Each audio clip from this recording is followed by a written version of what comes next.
නමෝ තස්ස භගවතු අරහතෝ සම්මා සම්බුද්දස්ස නමෝ තස්ස භගවතු අරහතෝ සම්මා සම්බුද්දස්ස නමෝ තස්ස භගවතු අරහතෝ සම්මා සම්බුද්දස්ස තිස්සමෙත්තේ සූත්‍රයේ තියෙන්නේ ලස්සනයි. දැන් මේ මම හිතන්නේ ඉතින් මම හිතුවත් ඇහුවේ අර ඒ වගේ ප්‍රශ්න අහන්න තරම් හිතක් ඒ අයගේ කොච්චර චින්තනයක් තිබිලා තියෙනවා. දැන් මේ තිස්සමෙත්තේ සූත්‍ර බලනකොට ගොඩාක් තියෙනවා. ඒකෝට දැන් මම අද දේශනාවෙත් කිව්වා ඊළඟට මේ බෞද්ධය කියලා කරපෙකෙත් පැහැදිලි කරා. ධර්මය අහන්න සුදුසුත්වයක් ඇති වෙන්න සත්‍යවාදී බවක් කොච්චර තියෙන්න ඕනද කියන එක. එතකොට දැන් මේ පාරායන වගේ ඉගෙන ගන්නකොට තේරෙනවා මේ අයට කොච්චර සත්‍යවාදී බවක් තිබිලා තියෙනවද කියන්නේ. සත්‍යවාදී බව ගුණවත් භාවය දැන් මේ බුදුරන් වහන්සේ පෙන්නපු ධර්ම මාර්ගයට අනුව යනකොට කොහොමත් කෙලස් ගෙවන ප්‍රතිපදාව කොහොමත් සිදු වෙනවා. මේ වගේ අයගේ මේ ධර්ම විනයත් එක්ක තියෙන ඒ චින්තනයේ දැක්මත් එක්ක කටයුතු කරද්දී ඒත් කෙලස් ගෙවීම සිද්ධ වෙනවා. ඒ කියන්නේ ලෝකේ මට්ටමින් කෙලස් අපි කියන්නේ රාගය, ද්වේෂය, දැඩි බව, මාන්නය මේ සෑම දෙයක්ම දුරු වෙනවා. අර එච්චරටම මේ සුන්දරයි විමුක්තිකාමී ජීවිතයක් ගත කරන කෙනෙක්ගේ චර්යාව. ඒ කියන්නේ එච්චරටම මේ කියන්නේ හැම වෙලෙම දැන් බුදුරන් වහන්සේගේ ධර්මයට නොගියත් විමුක්තිකාමී ජීවිතයක් සත්‍යවාදී විමුක්තිකාමී ජීවිතයක් ගත කරන කෙනෙකුගේ හැම වෙලෙම යාගේ ජීවිතය යොමු වෙන්නේ තමන්ගේ පැත්තට. මොකද යාගේ දැක්ම හරි තීව්‍රයි. ඒ දැක්ම තීව්‍රකමත් එක්ක දැන් යාගේ ධර්ම විනයට අනුව එයා ලෝකෙ දිහා බලනවා. එතකොට කෙලෙස් එන්න ඉඩ නැහැ.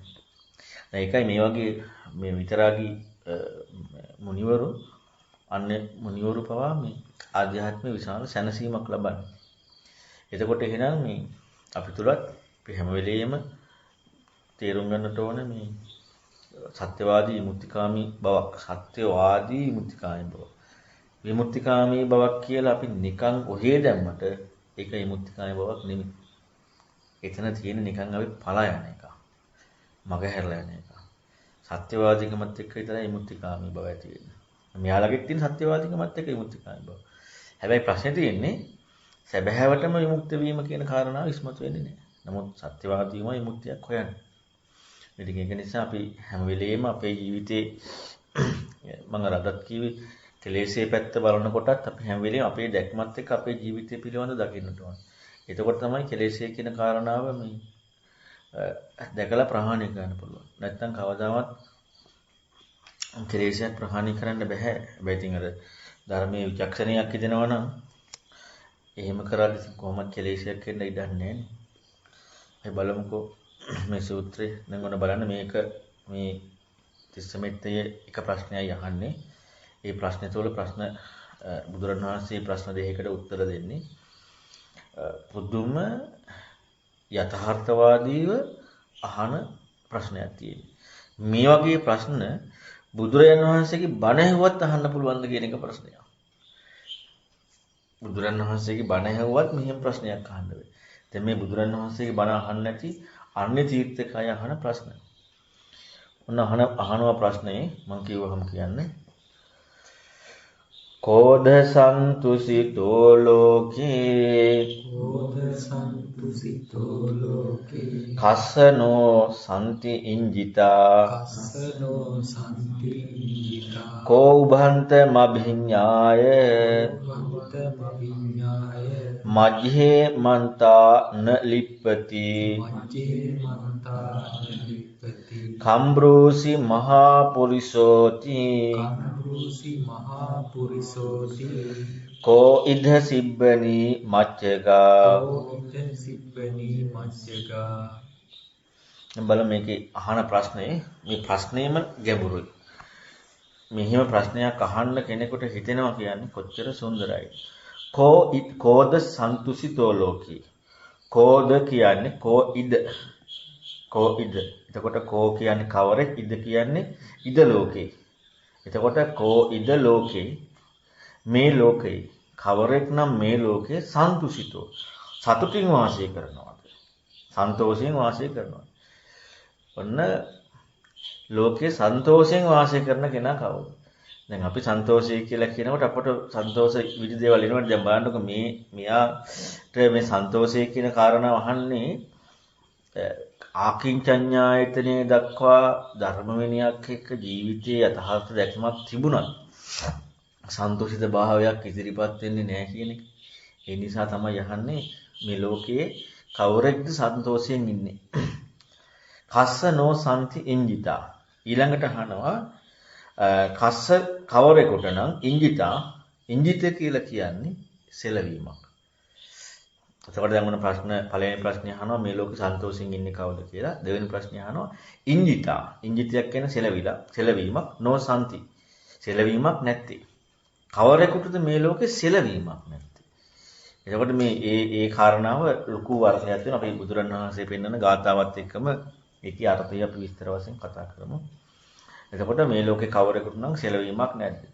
කෝ උභන්තම අභිඥාය. එතන අහන්නේ කෝ කියන්නේ කවරෙක් කවුද? මෙතන උභන්තම අභිඥාය කියන තනි වචනේ සංදි වෙනවා උභන්ත අභිඥාය කිය. අභිඥාය කියන කාරණාවයි තියෙන්නේ. උභෝ අන්තං අභිඥාය. උභෝ කියන්නේ දෙක, අන්තං කියන්නේ අන්ත. අන්ත දෙක අවබෝධ කරගෙන මජ්ජෙහි මැද මන්තා නලිප්පති. ප්‍රඥාවෙන් නලිප්පති. ලිප්පති කියන්නේ තැවරෙනවා. මැද අවබෝධ කරගෙන අන්ත දෙක අවබෝධ කරගෙන මැද ප්‍රඥාවෙන් තැවරෙන්නේ නැතුව. එතකොට තැවරෙන්නේ නැත්තේ මොකෙන්ද? ප්‍රඥාවෙනුයි තැවරෙන්නේ නැත්තේ. ඉන්නේ කවුද කියලා අහනවා. කෝ කියන එක මුලින් තියෙනවා. කවුද එහෙම ඉන්නේ අහනවා. ඔන්න ඒකට එතන මේ ප්‍රශ්නේ ගැඹුරු ප්‍රශ්නයක්. දැන් එතකොට මේ බලන්න මේ තිස්සමෙත්තේට අන්ත දෙකක් කියන කාරණාව. ඒක ඇත්තටම මේ වේදේට අදටත් තියෙනවා. ඉච්ඡර දර්ශන තියෙනවා මේ අන්ත ගැන. දැන් අපි හිතන්නේ මේ කියන්නේ මේ අද මේ අපේ සමාජයේ බෞද්ධ කියන කාරණාවත් එක්ක තියෙන අර නිහින බවත් එක්කනේ අපි මේ නිකන් ඔහේ දේවල් තලමරමරා ඉන්නේ. වේදේ අදටත් ඒ වේදේ සහ විවිධ දර්ශන තුළ මේ අන්තයන් පිළිබඳව උගන්වනවා.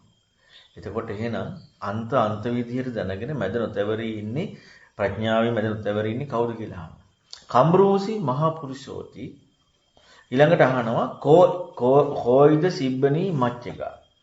මෙහිම සිබ්බනී කියන්නේ මහුම් කාර්ය මච්ච ඉක්මවනවා කියන්නේ කවුද කියලා අහනවා. ඉක්මවන්නේ. ඊළඟට මහා පුරුෂයා කියන්නේ කවරෙක්ද? කවුද මහා පුරුෂයා කියන්නේ කියලා මහා පුරුෂයා කියලා කියන්නේ කාටද කියලා අහනවා. එතකොට පළවෙනි ප්‍රශ්නේ අහනවා සතුටින් මේ ලෝකේ වාසය කරන්නේ කවුද අහනවා. ඉංජිතයක් නැති කාටද අහනවා. දෙකයි. ඊළඟට කවුද අහනවා මැද අන්ත දෙක වටහා අවබෝධ කරගෙන මැද ප්‍රඥාවෙන් නොතැවරී ඉන්නේ කවුද කියලා අහනවා. මහා පුරුෂයා කියන්නේ කවුද අහනවා. තණ්හාව මේ මහුම්කාරී ඉක්මවන්නේ මෙහිම මහුම්කාරී ඉක්මවන්නේ කවුද කියලා අහනවා. එතකොට ඔන්න දැන් අපි මේ ගාථාව සම්බන්ධයෙන් මජ්ජේ සූත්‍රය ඒකේ අර්ථකථනය ගොඩාක් ඉගෙනගෙන තියෙනවා. මම මජ්ජේ සූත්‍රය සම්පූර්ණයෙන්ම කියලා දෙන්නේ නැහැ. නමුත් අපි බලමු ඒකෙත් යම් කාරණා මේකට එක්ක වටහා ගන්න පුළුවන් වෙනවා. මෙතන බුදුරණවහන්සේ අදහස් කරපු කාරණාවත් එක්ක අපි ඉස්සෙල්ලාම බලමු. මොනද භාග්‍යවතුන් වහන්සේ මෙයාට මේ තිස්සමෙත්තේයට විස්තර කරනවා. දැන් බලන්න තිස්සමෙත්තේය මේ විදිහට ප්‍රශ්නයක් අහන්න තරම් එයා ඒ බුදුරණවහන්සේ ඉදිරියේ ඉන්නකොට කොච්චර විචක්ෂණයක් තියෙනවද? ඒ වගේම ඒ විචක්ෂණයත් එක්ක ඒ යොමු වෙච්ච බවක් අර පුරුෂ ලක්ෂණත් බලලා ඒ පුරුෂ ලක්ෂණ එක පැහැදීමත් ඇති වෙලා මේ බුදු කෙනෙක්මයි කියන කාරණාවත් ඇති වෙලා ඒ යොමු වෙච්ච බව මේක හරියටම තේරුම් ගන්න පුළුවන් කියන කාරණාව මේ බුදුරණවහන්සේගෙන් පුළුවන් කියන කාරණාවක් දැනගෙන ඒ විචක්ෂණශීලී බව මම හැම වෙලෙම කියන්නේ අපට හැම වෙලෙම තියෙන්නට ඕනේ අර läග නොගන්නා ගතිය. අපි හැම වෙලේම අපේ ජීවිතේ තමයි අදත්තර දේශනාවයි පැහැදිලි කරේ. අපි අඥානකමත් එක්ක läගගන්නේ අඥානකමත් එක්කමයි. අඥානකමින් තොරව කවදාවත් läග ගැනීමක් වෙන්නේ නැහැ. දැන් මම අදත් පැහැදිලි කරේ ඇහැට රූපයක් පේනවා. මට පේන රූපෙක අපි läග ගන්නවා. දැන් ඇහැට නෙපෙන්නේ නමුත් මට පේන එකත් එක්ක läග ගන්නවා. කනට සද්දයක් ඇහෙනවා. මට හයන සද්දයක läග ගන්නවා. දැන් අපේ ජීවිතය කියන්නේ ඒක. එතකොට එහෙනම් හිතන ගතියක් නැහැ කියන්නේම අපි läගගෙන ඉන්නේ. හිතන ගතියක් නැහැ කියන්නේම මොකක් හරි läගගෙන. läගගෙන ඉන්නේ ඇත්තක නෙමෙයි. දැන් මෙයාලගේ ගතිය තමයි මෙයාලගේ läග ගැනීම තුළ කියන්නේ läගන ගැනීමක් ලෝකේ මට්ටමින් මේ කාමයන් එක්ක වෙන්නේ නැහැ. නමුත් අර දැන් හොයන්න ඕන ගතිය දිගටම තියෙද්දි තමයි මේ ධර්ම විනයත් එක්ක ඉන්නේ. හැබැයි තාම ඉදිරියට තියෙනවා. හැබැයි නිකන් නෙවෙයි ධර්ම විනයත් එක්ක. ඔන්න එතකොට බුදුරජාණන් වහන්සේ පිළිතුරු දෙනවා පළවෙනි ප්‍රශ්න දෙකට ඉස්සලාම බුදුරජාණන් වහන්සේ පිළිතුරු දෙනවා සතුටින් මේ ලෝකෙ ඉන්නේ කවුද කියන එකයි ඒ වගේම ඉංගිතයක් නැත්නම් සෙලවීමක් නැති මේ ලෝකේ කාටද කියන එකයි උත්තර දෙනවා. මම කිව්වා කියන්නේ කාමේසු බ්‍රහ්මචර්යවා වීතතන්නෝ සදා සතෝ සංඛාය නිබ්බුතෝ භික්ඛු තස්සනෝ සම්ති ඉංජිතා. ඔන්න දැන් මෙතන මේකෙදි පැහැදිලි කරනවා කවුද මේ ලෝකේ සන්තෝෂයෙන් ඉන්න කෙනා සහ ඉංජිතයක් නැති කෙනා. ඒතර ඉංජිතයක් නැති කෙනාගේ විග්‍රහයම තමයි සන්තෝෂයෙන් ඉන්න කාරණාව කියලා කියන්නේ. පළවෙනි එකකින් කියනවා ඔන්න දැන් සන්තෝෂයෙන් ඉඳීමත් සෙලවීමක් නැති බව. මේ දෙකම එකට විග්‍රහ කරනවා. සන්තෝෂයෙන් සිටීමත් සෙලවීමක් නැති බවත්. සෙල වෙනවා නම් සන්තෝෂයක් නැහැ. ඒක හොඳට තේරුම් ගන්න. සෙලවීමක් තියෙනවා නම් සන්තෝෂයක් ඇති වෙන්නේ නැහැ. සතුටක් නැහැ. සෙලවීමත් දැන් අපි මේකේ අර්ථය ගන්න කලින් අපි පොඩ්ඩක් බලමු. දැන් වෙන පැතිවල තියෙන මේ ඉංජිත කියන කාරණාවත් එක්ක තියෙන කාරණාව ඔය චන්නෝවාද සූත්‍රයේ තියෙනවා. තවත් මට මතක හැටියට ද්වෛතානුපස්සනා සූත්‍රයේ තියෙනවා වගේ නිච්චය තියෙනවා. නිශ්චිතස්ස චලිතං අනිශ්චිතස්ස චලිතං නැති. නිශ්චිත වීමෙන් එකතු වෙනවා. නේ චලනයක් තියෙනවා. අනචලනයක් තියෙනවා. නිශ්චිතස්ස චලිතං අනිශ්චිතස්ස චලිතං නැති. අනිශ්චිත චලිතයක් නැහැ. චලිතය සති පස්සද්ධි. චලිතයක් නැත්තම් සහැල්ලුවක් තියෙනවා. පස්සද්ධිය සති නැති නොහොති. පස්සද්ධියක් තියෙනවා නම් නැමීමක් නැහැ. නැතිය සති ආගති ගති නොහොති. නැමීමක් නැත්තම් යෑමීම් කියලා එකක් දෙන්නේ නැහැ. ඒ කියන්නේ මේ ද්වෛතාව ඉක්මවන බව. නැතිය ආසති ආගති ගති නොහොති. ආගති ගතිය ආසති චුතුප්පාතේ නොහොති. ආගති ගතියක් නැත්තම් චුති උප්පත්තියක් කියලා මේ පැවැත්ම කියන කතාවක් දෙන්නේ නැහැ. චුති උප්පත්තිය ආසති දුක ඊළඟට එතනම නේවිද නවරන්න ඔබේ මන්තරේ ඒසවන්ත දුක්ඛසාති.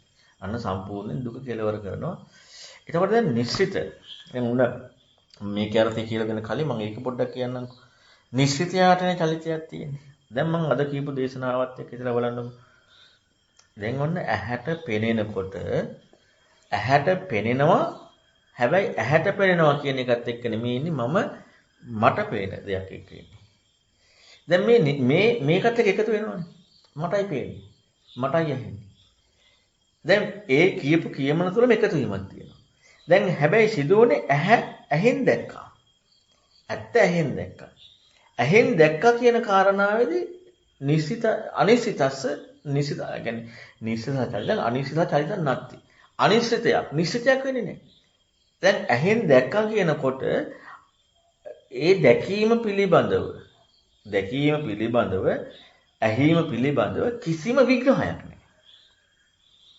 අර මම අවසානයේ කරපු ධර්ම සාකච්ඡාවෙත් එක පැහැදිලි කරනවා. ඒක පිළිබඳව කිසිම විග්‍රහයක් එන්නේ නැහැ. ඒ කියන්නේ විග්‍රහයක් එන්නේ නැහැ කියන්නේ විග්‍රහයක් දෙන්න ඉඩක් නැහැ. ඒතර විග්‍රහයක් කියන කාරණාවක් යෙදෙන්නේ නැහැ කියන්නේම නිශ්චිතයක්. එකතු වීමන්නේ. දැන් දැක්ක කාරණාව දැකීම මොකද්ද? දැන් අපිනේ විග්‍රහ කරන්නේ.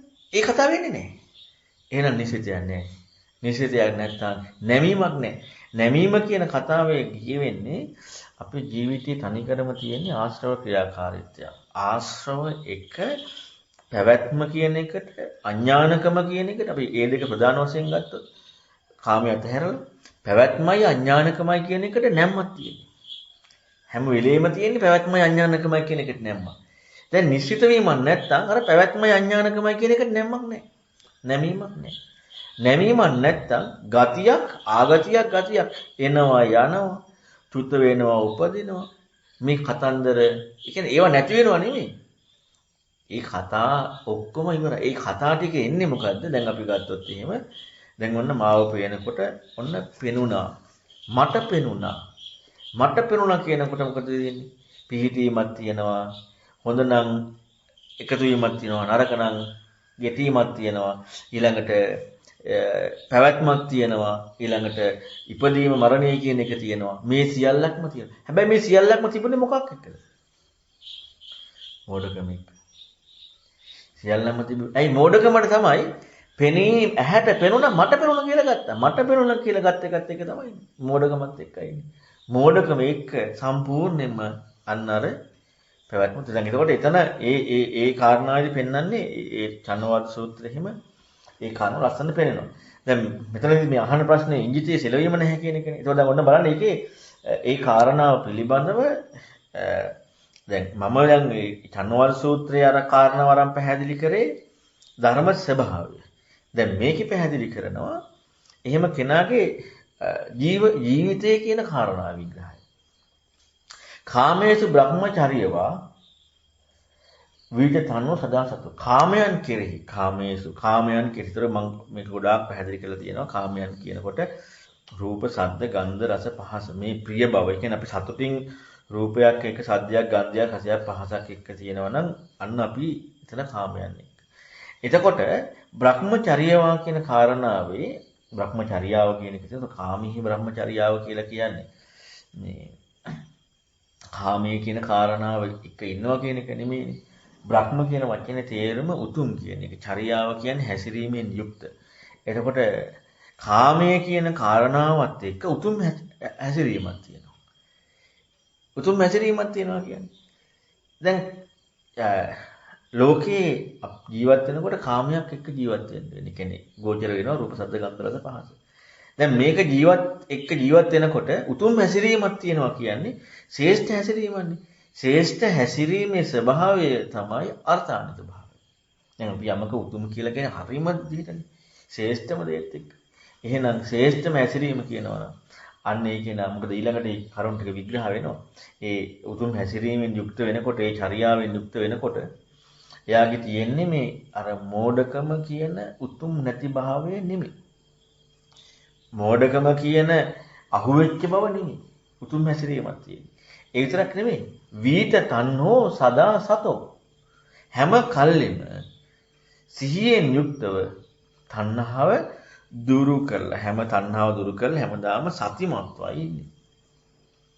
මොන බලන්න මේ හතුටින් ඉන්න අය. අනික් අය හතුටින් ඒව නැහැ. දැන් මේ නම් හතුටින් ඉන්නේ. එතකොට දැන් මේ සැබෑම මේ කාරණා විග්‍රහ කරන්නේ නිවීමත් එක්ක. ඊළඟට පැහැදිලි කරනවා සංඛාය නිබ්බුතෝ බික්ඛු තස්ස නොසන්තියෙන් කිත. අන්න ඔහුටයි මේ සෙලවීමක් නැත්තේ කියනවා. අන්න ඒ අයටයි මේ සෙලවීම කියන කාරණාවක් යෙදෙන්නේ නැත්තේ. කරුණු කීයක් ඔන්න කාමීහි බ්‍රහ්මචර්යය වාසය කරනවා. ඊළඟට විච තණ්හාව දුරු කරමින් හැම කල්ලිම සිහියෙන් හැසිරෙනවා. සංඛාය නිබ්බුතෝ බික්ඛු. අන්න ඒක ලස්සන කාරණාවක්. සංඛාය කියලා කියන්නේ විමසමින් කියන එක. සංඛාය කියන දැන් අපි පටිසංඛා කියලාත් පෙන්නන්නේ. එතකොට විමසීමෙන් යුක්තව. එතකොට සංඛාය කියලා කියන්නේ දැන් බලන්න අපේ ජීවිතයේ අපට විමසීමක් එන්නේ නැත්තේ අඥානකම එක්ක යෙදෙන ලෝකයේ läග ගන්න නිසා. අඥානකම එක්ක දැන් මං කිව්වේ සද්දයක් ඇහෙනවා කනට මට සද්ද ඇහෙනවා කියලා ගන්නවා. මට ඇහිච්ච සද්ද හොඳයි නරකයි කියලා බෙදා ගන්නවා. හිතෙනවා මනසට මම හිතනවා කියලා හිතනවා. මම හිතපු කාරණා හොඳ නරක එක්ක අන්න ප්‍රශ්න ඇති කර ගන්නවා. එතකොට විමසීමකට ඉඩක් නැහැ läග ගැනීමකටම ඉඩක් තියෙන්නේ. දැන් මම ඔය කියපු කාරණා ටික හරියට හිතුවොත් මේ කරුණු ටික අන්න එයාට ඇති වෙනවා ජීවිතේ ජීවත් වෙද්දී එනම් මොකක්ද? විමසීමන්නේ. ඇයි එයා දැන් ජීවත් වෙලා ඉන්නේ බොරුවක් එක්කනේ. මුලාවක් එක්කනේ. අඥානකමක් එක්කනේ. අන්න එහෙනම් නිරන්තරයෙන්ම ජීවිතේ විමසීම තමයි ප්‍රකට වෙලා යන්නේ. ඉස්මතු වෙලා යන්නේ. විචක්ෂණයක් ඉස්මතු වෙලා යන්නේ. එතකොට විමසීමක් ඉස්මතු වීමට විමසීමත් එක්ක එනකොට මොකද වෙන්නේ? දැන් විමසීමක් එක්ක අපි ජීවිතයේ මේ යෙදෙන කාරණා එක්ක ඉන්නවා. විමසීමක් කියන කාරණාව එක්ක ජීවිතයේ යෙදෙන කරුණ එක්ක ඉන්නවා නම් දැන් මේ ඇහෙනවා, පේනවා කියන කාරණාව ලැබීමක් හැටියට යෙදෙනවද? නිවීමක් හැටියට යොමු වෙනවා. නිවීමක් පැත්තට නේද යොමු වෙන්නේ. ඇයි දැන් මට පේනවා කියන කාරණාව එක්ක läග ගන්නවා පෙනුනේ ඇහැට. මට ඇහෙනවා කියන කාරණාව එක්ක läග ගන්නවා ඇහුනේ කනට. දැන් ඒ විදිහට යන්නේ නැතුව මට පෙනෙනවා කියන එකේ වැරද්දත් මට ඇහෙනවා කියන එකේ වැරද්දත් විමසීමකට යොමු කරමින් ඉන්නකොට ඇහැට පේනවා කියන කාරණාවක් ලැබීමක් වෙන්නේ නැහැ. ඇහැට පේනවා කියන කාරණාවේ ඇත්ත. දැන් මම හිතන්නේ අර අවසානට කරපු සාකච්ඡාවේ මුත්තමත්තන් කියන්නේ මම ලස්සන පැහැදිලි කරා. දැන් යථාර්ථවාදී වෙනවා නම් පෙනීම කියන එකනේ. පෙනීම යථාර්ථවාදී. එතකොට මේ පෙනීම කියන කාරණාවක් පෙනීමක් කියලා හරි නම් කරනවා නම් ඒක ආයේ අපි කරන්නේ. වෙන කවුරුත් නෙමෙයි. එතකොට දැන් ඇහැ දන්නේ පෙවුණා කියලා. කන දන්නේ ඇහුණා කියලා. ඇහැ දන්නේ පෙවුණා කියලා කන දන්නේ ඇහුණා කියලා. අපිම ඒක නම් කරා. එතකොට ආයෙත් මම කොහෙද ඉඳලා මේකට දානවා. එහෙම වෙන්නේ නැතුව ඒ මෝඩකම එයාට අන්න අයින් වෙලා එයාට දැන් හොයන්න ඕන කමක් එනවා. මොකක්ද එහෙනම් මේ පේනවා කියන්නේ? දැන් මොකක්ද එහෙනම් ජීවිතයේ දෙන්නේ? විමසීමන්නේ. මොකක්ද එහෙනම් මේ ඇහෙනවා කියන්නේ? එතකොට මෙහිම විමසීමක් එක්ක එද්දී පේනවා කියන එක ලැබීමක් හැටියට යෙදෙනවා. නේ? දැන් යෙදුන කරුණක් එක්ක හොයාගෙන යන්නේ මම කවුද කියන පොතේත් ওই කාරණා විග්‍රහ කරනවා. යෙදුන කරුණක් එක්ක හොයාගෙන යන්නේ පෙනීම ඇහිීම. හැබැයි මේකේ යථාර්ථවාදී හොයාගෙන යනකොට යෙදුන කරුණ එක ඒක යෙදීමක් හැටියට ඒ කියන්නේ ලැබීමක් හැටියට යෙදෙන්න හෝ යෙදීමක් හැටියට ලැබෙනවා කියන කාරණාවක් වෙන්නේ නැහැ. ඒ කියන්නේ මොකද්ද සිදුවෙන කෘත්‍යය? නිවීම. නිවීම මාර්ගය. නිරෝධය කියන්නේ ඒක. එතකොට විමසීමෙන් යුක්තව අන්න භික්ෂුව නිවීමට ඒ භික්ෂුව පත් වෙනම විමසීමෙන් යුක්තව අන්න ඔහු තමයි. ඔහුට තමයි සෙලවීමක් නැත්තේ, කම්පනයක් නැත්තේ, නසන්තිංජිතා. සෙලවීමක් නැත්තේ අන්නේ භික්ෂුවට. එතකොට එහෙනම් බලන්න විමුක්තිය කරා යමු වෙන තාක් කල්ම ජීවිතය ගත කරන තැනදී මෙන්න මේ විදිහට කාමයන්ගේ උතුම් බ්‍රහ්මචාරී උතුම් චර්යාවත් හැසිරීමත් ඒ වගේම ඒ කියන්නේ ඒක අපි හුරු කරන්නට ඕනේ. ඒ වගේම තණ්හාව දුරු වෙන හැම කල්ලිම සිහියෙන් වාසය කරන විමසීමෙන් යුක්තවම යනකොට අන්න නිවීම කරා ඒ භික්ෂුව යොමු වෙනවා. දැන් ඉංජිත යන්නේ දැන් මොකද්ද ප්‍රශ්නේ? පෙනුණා, ඇහුණා, දැනුණා, දැනගත්තා කියන කාරණාවක් කියදෙන්නේ නැහැනේ. අන්න බාහ්‍ය සූත්‍රයේ පෙන්වන තේනන තත් නේවිදන හොරන්න උභයමන්තරේ. එහිනේ අතර නැ නිදහස්. දැන් එහිනේ අතර නැ නිදහස් කියනකොට අන්න මේ කතාව සම්පූර්ණ කිව්වට. එහෙනම් මේ ජීවිතයේ යෙදුන කරුණු සියල්ලක්ම එක්ක අඥානකම කියන සත්‍යවාදී නැතිකම කියන කරුණ එක්ක තමයි මොනවා හරි හෙලවීමක් හරි පැත්තට, ඒ කියන්නේ හරි කියන්නේ අපි ඇලෙන පැත්තට, ගැටෙන පැත්තට. ඔන්න ඔය දෙකත් එක තියෙනවා. ඇලෙන පැත්තට, ගැටෙන පැත්තට, මුලා වෙන පැත්ත කියන කාරණාව විසින් කතා කරන්න ආය අලුතින් කියන්න දෙයක් නැහැ. මොකද හේතුව ඇත්ත ඒ විදිහට දකින්න නැත්තම් මොන විදිහ දෙයක් ගත්තත් ඒක මුලා වීමක්මයි. ඔන්න එහෙනම් ඉංජිතයක් නැති කෙනා, සෙලවීමක් නැති කෙනා, සන්තෝෂයෙන් වාසය කරන කෙනා. වෙන කවුරුවත් සන්තෝෂයෙන් වාසය කරන්නේ අනිත් ඔක්කොම වාසය කරන්නේ මොකක හරි läගගෙනමයි. ඔන්න ඊළඟට තමයි ගැඹුරු කියන්නේ ධර්මාර්ථයත් එක්ක ඊළඟට අහන ප්‍රශ්නේ තියෙන්නේ. ප්‍රශ්නය ඇහුවේ අන්ත දෙක අවබෝධ කරගෙන ප්‍රඥාවෙන් මැද තැවරි ඉන්න කෙනා කවුද කියලා. ඒ වගේම මහා පුරුෂයා කියන්නේ කවුද? මහෝංකාරිය ඉක්මවන්නේ කවුද කියලා අහන්නේ.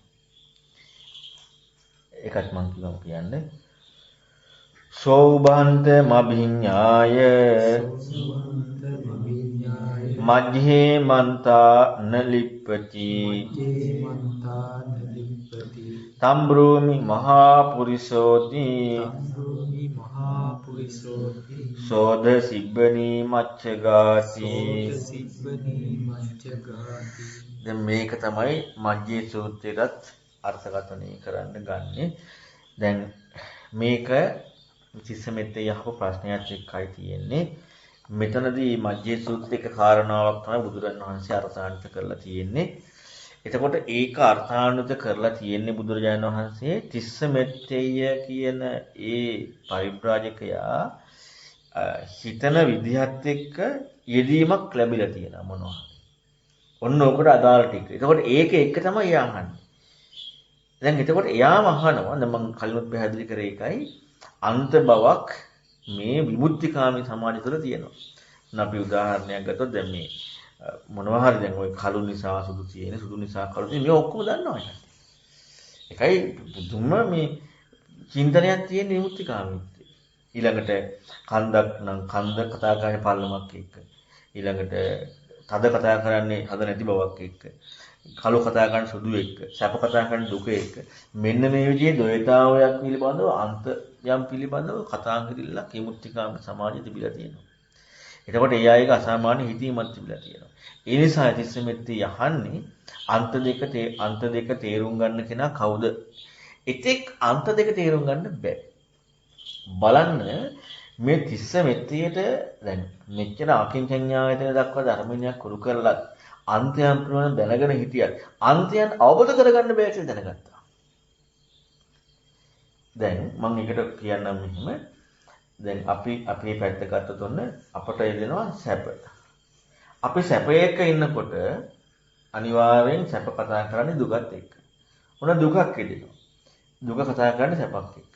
දැන් අපට පුළුවන් ද සැප සහ දුක කියන කාරණාවන් අන්තයි කියන දෙයක් තේරුම් ගන්න නැත්නම් අන්තයි කියනවනම් අන්තයට යන්න තියෙනවනේ.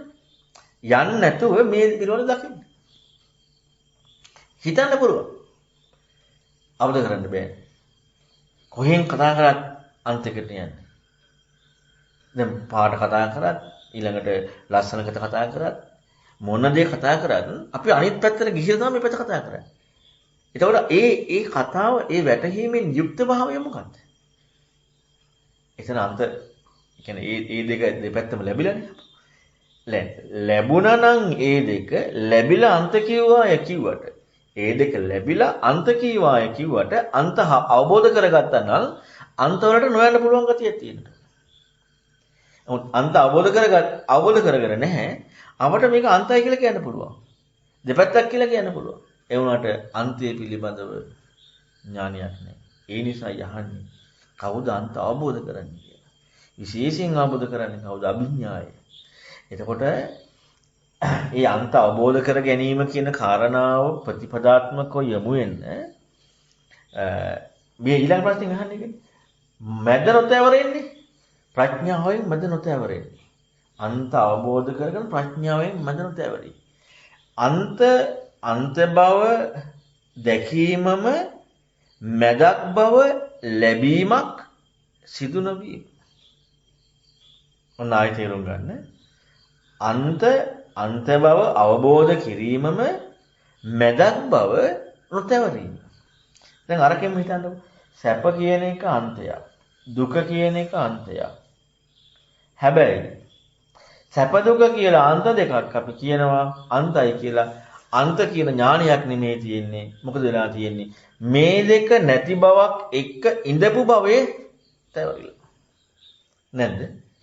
එහෙනම් ඒක මැන්නේ කොහොමද? ආංග සැප ආං දුක. එතකොට ආං මේකයි සැප මේකයි දුක කියන කරුණු දෙක මනින්න පුළුවන් උනේ මජ්ජේ කියලා මැද කියන කාරණාවක තවරලා. ඒ කියන්නේ අන්තයි කියලා කිව්වට ඒක වෙනම පැත්ත කියලා කතා කරන එක.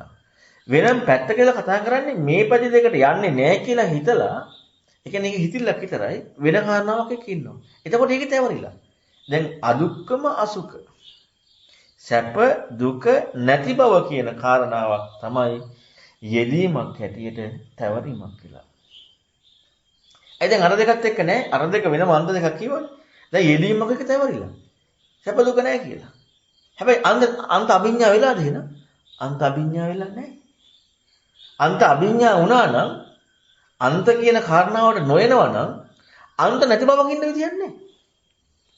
අන්ත කියන කාරණා දෙකට නොයනවා නම් අන්ත නැති බවක ඉන්න විදියක් නැහැ. අන්ත නැති බවක් කියලා කියන්නේම අන්න අර අන්ත මැන්න අන්ත වැටුණා කියලා ගත්ත අන්තයි කියලා විග්‍රහ කරපු කාරණාව වැටහිච්ච කරුණ යෙදීමක් හැටියට තැවරීමක් කියලා läගගෙන ඉන්නවා.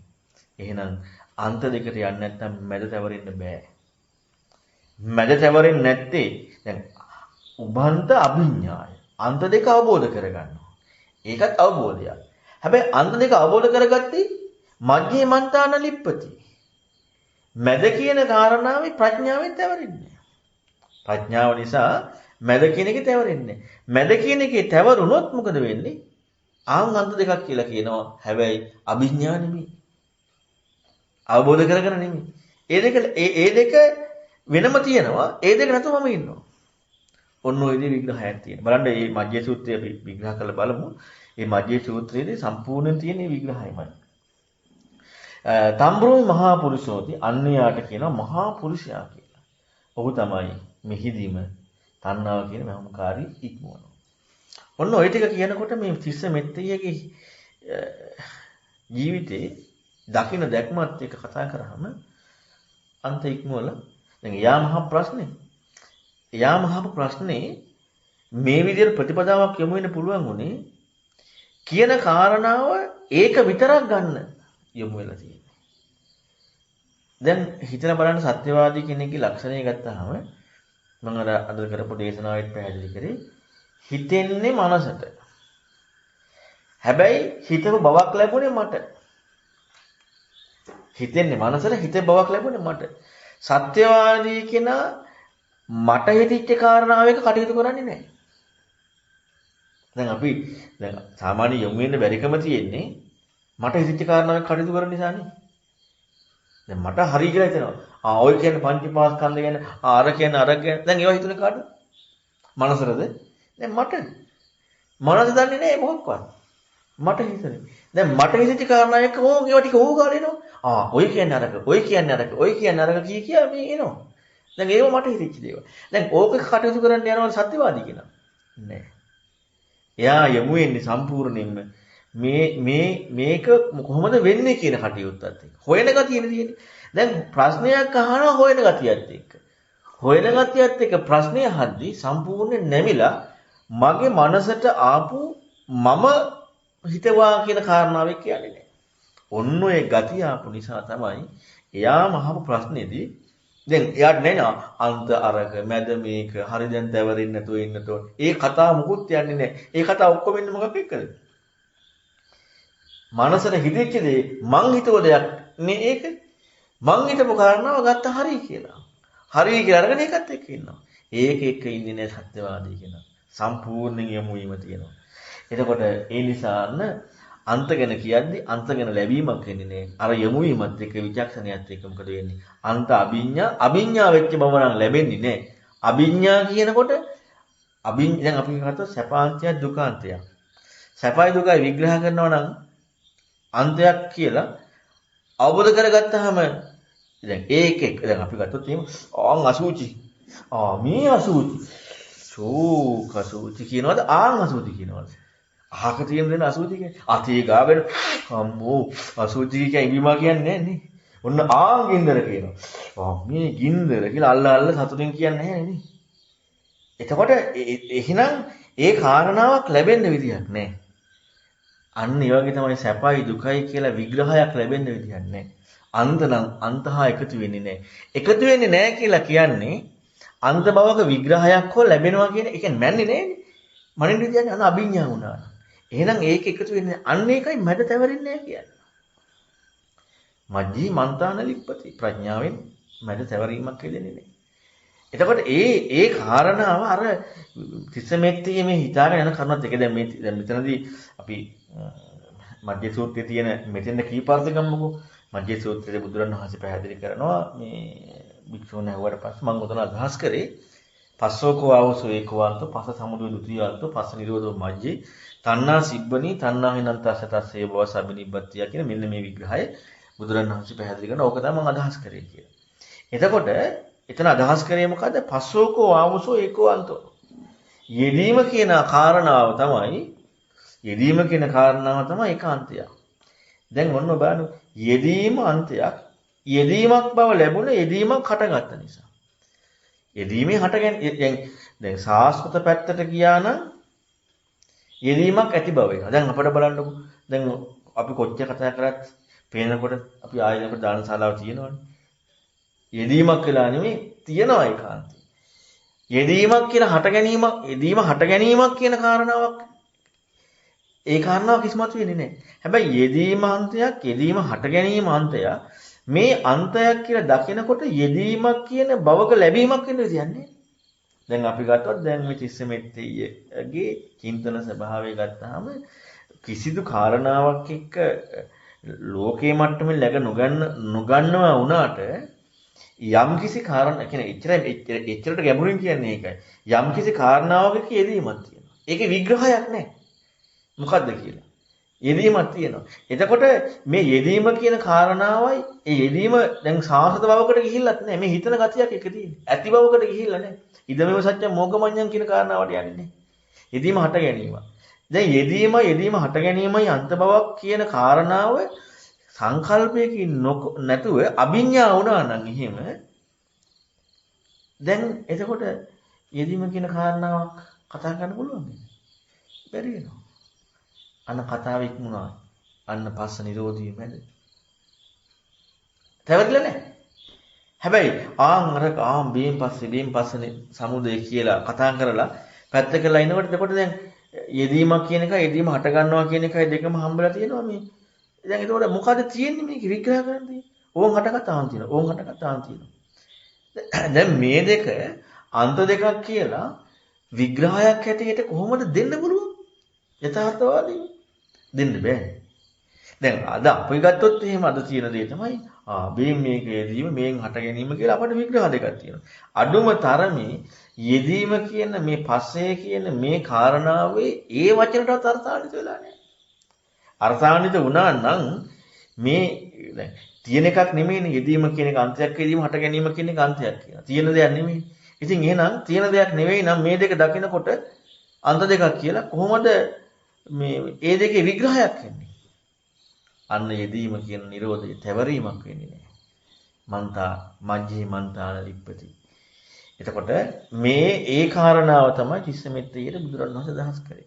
දැන් ওই විදිහට එහෙනම් තිස්සමෙත්තේ විචක්ෂණියත් එක්ක ඔහොම යොමු වෙලා ඉන්නකොට මේ මජ්ජේ මන්තාන ලිප්පති. දැන් මේ කෘත්‍ය කරන්නේ හැම වෙලෙම කරන්නේ මේ කෘත්‍ය. එතකොට ඒ කෘත්‍ය ඒ වැඩ පිළිවෙල කරන්නේ මොකක් එක්කද? බුදුරණවහන්සේ කියන කාරණාව එක්ක. එතනින් එහා මොනවත් එක්ක නෙමෙයි. අන්න යට කියන මහා පුරුෂයා කියන්නේ. ඔහු තමයි මේ තණ්හාව කියන අහංකාරය මෙහිම ඉක්මවන්නේ. එතකොට දැන් මේ මජ්ජේ සූත්‍රයේදී මේකේ අර්ථ කතා හැටියට දෙනකොට පෙන්නනවා අභිඤ්ඤයං අභිජානාති පරිඤ්ඤයං පරිජානාති අභිඤ්ඤයං අභිජානතු පරිඤ්ඤයං පරිජානතු දිට්ඨිය ධම්මේ දුක්ඛ සන්තකරෝ හොති කියන. අවබෝධ කළ යුත්තේ අවබෝධ කරනවා. පිරිසිදු වෙවිය යුත්තේ පිරිසිදු හොයනවා. අවබෝධ කළ යුත්තේ අවබෝධ කරලා පිරිසිදු වෙවිය යුත්තේ පිරිසිදු හොයලා අන්න දිටු දෙහැමීම දුක කෙලවර කරනවා. අන්න මහා පුරුෂ තණ්හාව කියලා සිබ්බණිය. ඒ කියන්නේ මහුම්කාරී. තණ්හාව මහුම්කාරී කියලා කියන්නේ දැන් අපට මෙහිම එකක් හිතෙනවා. මේ ළඟදී හැබැයි මට මතක නැහැ කවුද කිව්වේ කියලා නම් මේ ආශ්‍රව කියන කාරණාව කතා කරාම අර සැඩපහර කියන එක ගලාගෙන යනවා කියනකොට සැඩපහරට බැස්සාමනේ පේන්නේ. දැන් අපිට උඩට ගියනවා හැඩපහර. හැඩපහරක් කියලා අපි කියන්නේ කොහොමද? හැඩපහරන ගහගෙන යන්නේ. හැඩපහරක් දැන් අප උඩ ඉඳලා බලන් ඉන්නකොට උසාව හැඩපහරක් ගලාගෙන යනවා කියලා අපි කියනකොට ඒක හැඩපහරක් කියන්නේ කොච්චර අසාධාරණද? නිකන් වතුර ටිකක් නේ තියෙන්නේ. හැඩපහරක් කොහෙද ඒක? හැඩපහරක් කියන්නේ බහින්න ඕනේ. අන්න හැඩපහරක් ගහගෙන යනවනේ. හැඩපහරක් කියදී ගහගෙන යනවා. එතකොට හැඩපහර දැනෙන්නේ. එතෙක් හැඩපහර දැනෙන්නේ නැහැ. එතකොට දැන් මේ තණ්හාව කියන කාරණාවේ කරුණ ගත්තාට පස්සේ දැන් අපි හිතන්නේ දැන් තස්සේ භවස අබිනිබ්බත්ය කියලා විග්‍රහ කරනවානේ. ඒ භවය අන්න මහුම්කාරී කියලා කියන්නේ මහනවා කියලා. දැන් අපට හිතෙනවා එක මොහොතක් තියෙනවා ඊළඟ මොහොත තියෙනවා තව මොහොතක් තියෙනවා මොහොත වල ටික එකට මුට්ටු කරනවා කියලා. දැන් කොහොම ගත්තට පස්සේ ඒ කියපු කියමන තුලම කියවිලා ඉවරනේ නිරෝධය කියන්නේ එහෙනම් ඒ ඔක්කොම නැතිවීම කියලා. ඒ කියන්නේ මේ උච්ඡේදය කියලා. ඇයි මොහොත වල ටිකක් තියෙනවා.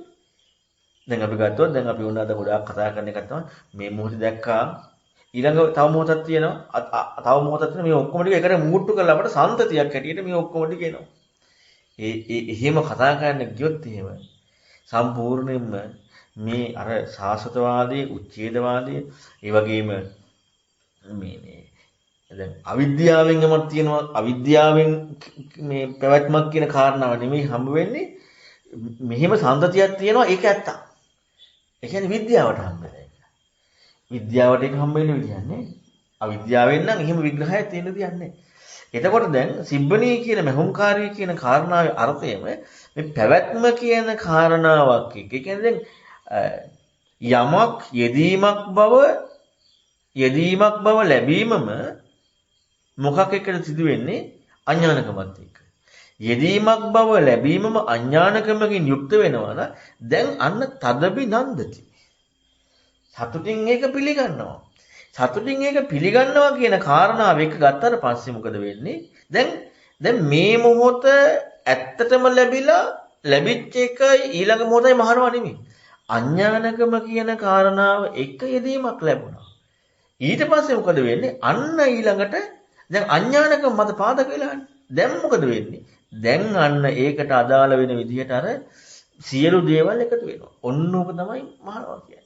ඒකයි පෙන්වන්නේ බුදුරණාහි අවිද්‍යාවයි තණ්හාවයි කියලා ලෝකේ. පැවැත්ම සංසාරය කියලා කියන්නේ. අපි අඥානකම කියන කාරණාව කතා කරන්නේ නැතුව අපට යෙදීමක් නැත්තම් මොහොතක් ඇත්තක් කියලා ගන්න. මොහොතක් තියෙනවා.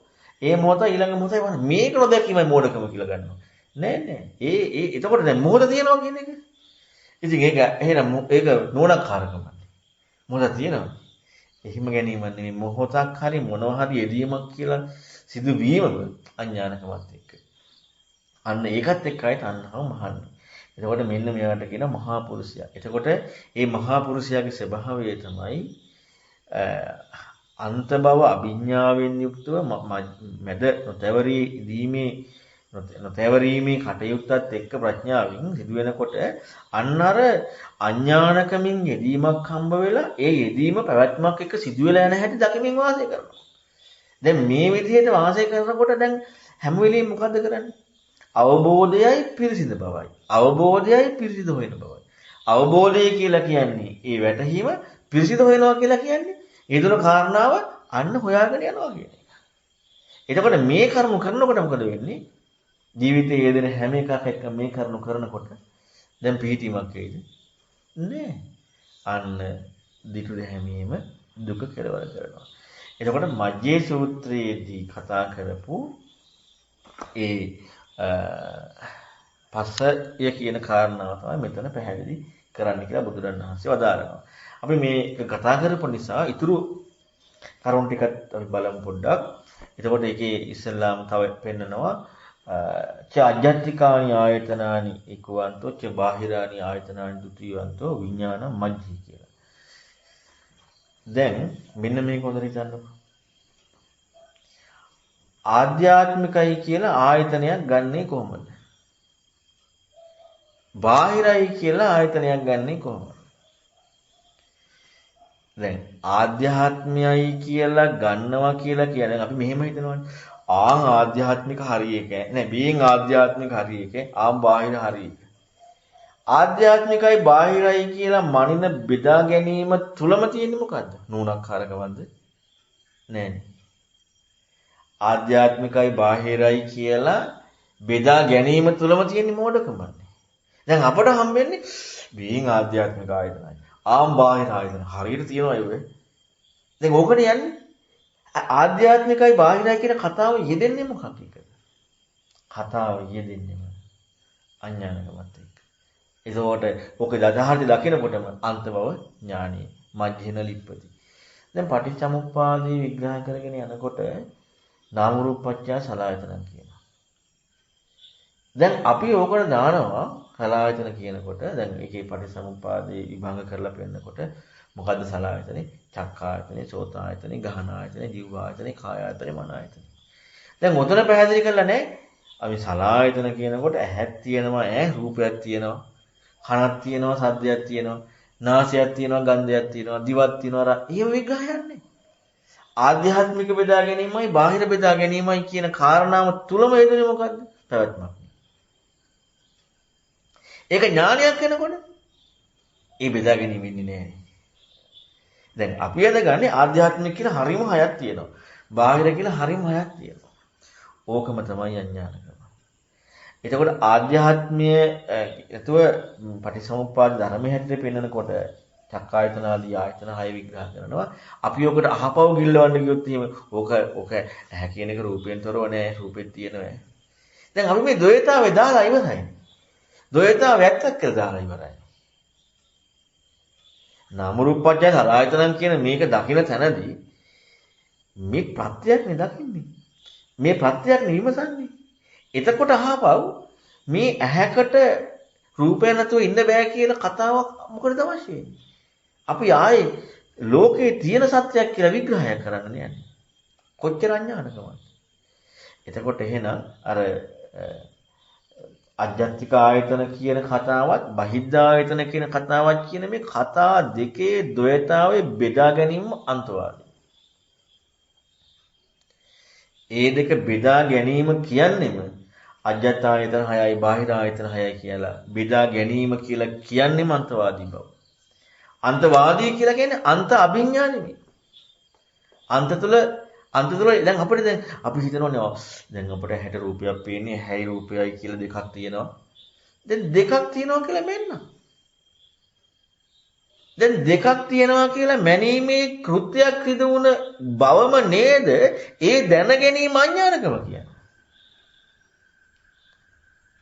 ඒක හොඳට හිතන්න. දෙකක් තියෙනවා කියලා මැනීමේ කටයුත්තම තමයි ඒක එහෙමමයි කියලා දැනගැනීමේ කටයුත්තන්නේ තිබ්බේ. අජ්ජත්තික ආයතන හරි බාහිර හැබැයි මේ වන්තය. මේක දැනගන්න. දැන් දැනගත්ත බවක හේතුනද? දැනගත්ත බවක ඥානයක් ආවද? නෑ. මේ දෙක අන්ත දෙකක් කියලා මේ දෙක දෙපැත්තක් කියලා දැනගැනීමක ඉන්නවා. දැනගැනීම කියන එකේ විඥාණය තවරිලානේ. ඒක ඥානයක් නෑ. විඥාණය තවරීමක ඉන්නේ. හැබැයි මේ දෙක දෙපැත්තක් කියලා දැනගැනීමක සත්‍යවාදී බවක් යෙදුනේ නැත්තම් ඒ දෙක එක්ක ඉන්න බවක් මනින බවක් යෙදෙන්නේ නැහැ. දැනගැනීමක් ඉස්මතු වෙන්නේ නැහැ. අන්න ප්‍රඥාවෙන් අභිඥාය වෙනවා. එතකොට මොකද වෙන්නේ? දැන් ඇහැ බවක් යෙදෙනවද රූප දකිද්දී? රූප දකීම කියන කතාව කතා කරද්දී මේ පැත්තේ ආන් අර පැත්තේ රූපේ වෙන්න මෙයා ඇහැ ආන් අර ඇහෙන් රූප දැක්ක ඇහැ යන රූප දැක්ක විග්‍රහයක් එන්නේ කනාන සද්ද ඇහුවෝ කිසිම විග්‍රහයක් එන්නේ නැහැ. එතකොට මේ දෙපැත්තක් කියන කතාවක දැනගැනීමක වැඩ පිළිවෙලක් තියනවද? නැහැ. එතකොට දැනගැනීම එදීමක් නැහැ. සිදුවීම ඊතර වීම. දැන් කෝ අර තණ්හාවට යෙදෙන්න ඉඩක් නැහැ. මහෝංකාරීයකට ඉඩක් නැහැ. පිරිසිදු හොයනවා. අභිඥාය අවබෝධ කරනවා. පිරිසිදු හොයනවා. ඔන්න එක ස්වාමීන් වහන්සේ නමකට වැටහිච්ච කාරණා. ඊළඟට ආයෙ තියෙනවා නාමංචකෝ ආවෝසෝ ඒකවන්තෝ රූපං දුච්චිවන්තෝ විඥානං මජ්ජි. තව විග්‍රහය. නාමය කියන්නේ නම් කිරීම. රූපය කියන්නේ ස්වરૂපය. දැන් අපිට තියෙනවා නාමයක් වෙනමයි රූපයක් වෙනමයි. හැබැයි දැන් ඒක අපට සාධාරණයි එක පැත්තකින්.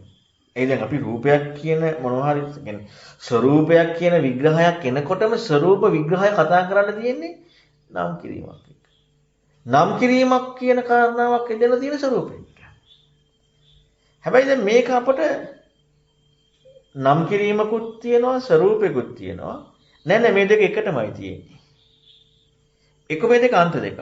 දෙපැත්ත. නැත්නම් එකටමයි තියෙන්නේ. මේ සියල්ලම විග්‍රහය ඇත්තක් කියලා නේද දැනගන්න. නම් කිරීම වෙනම තියෙනවා ස්වરૂපය වෙනම තියෙනවා. නැත්නම් නම් කිරීම ස්වરૂපය එකට තියෙනවා. ඒක ඇත්තනේ. දැනගැනීම ඇත්තක් වුණා. දැනගැනීම ඇත්තක් වුණා දැනගැනීමේ තැවරුණා. විඥානයේ දැනගැනීමේ තැවරීමක ඉන්නවා. අන්න මන්ත නැහැ. අභිඤ්ඤයත් නැහැ අන්ත බව.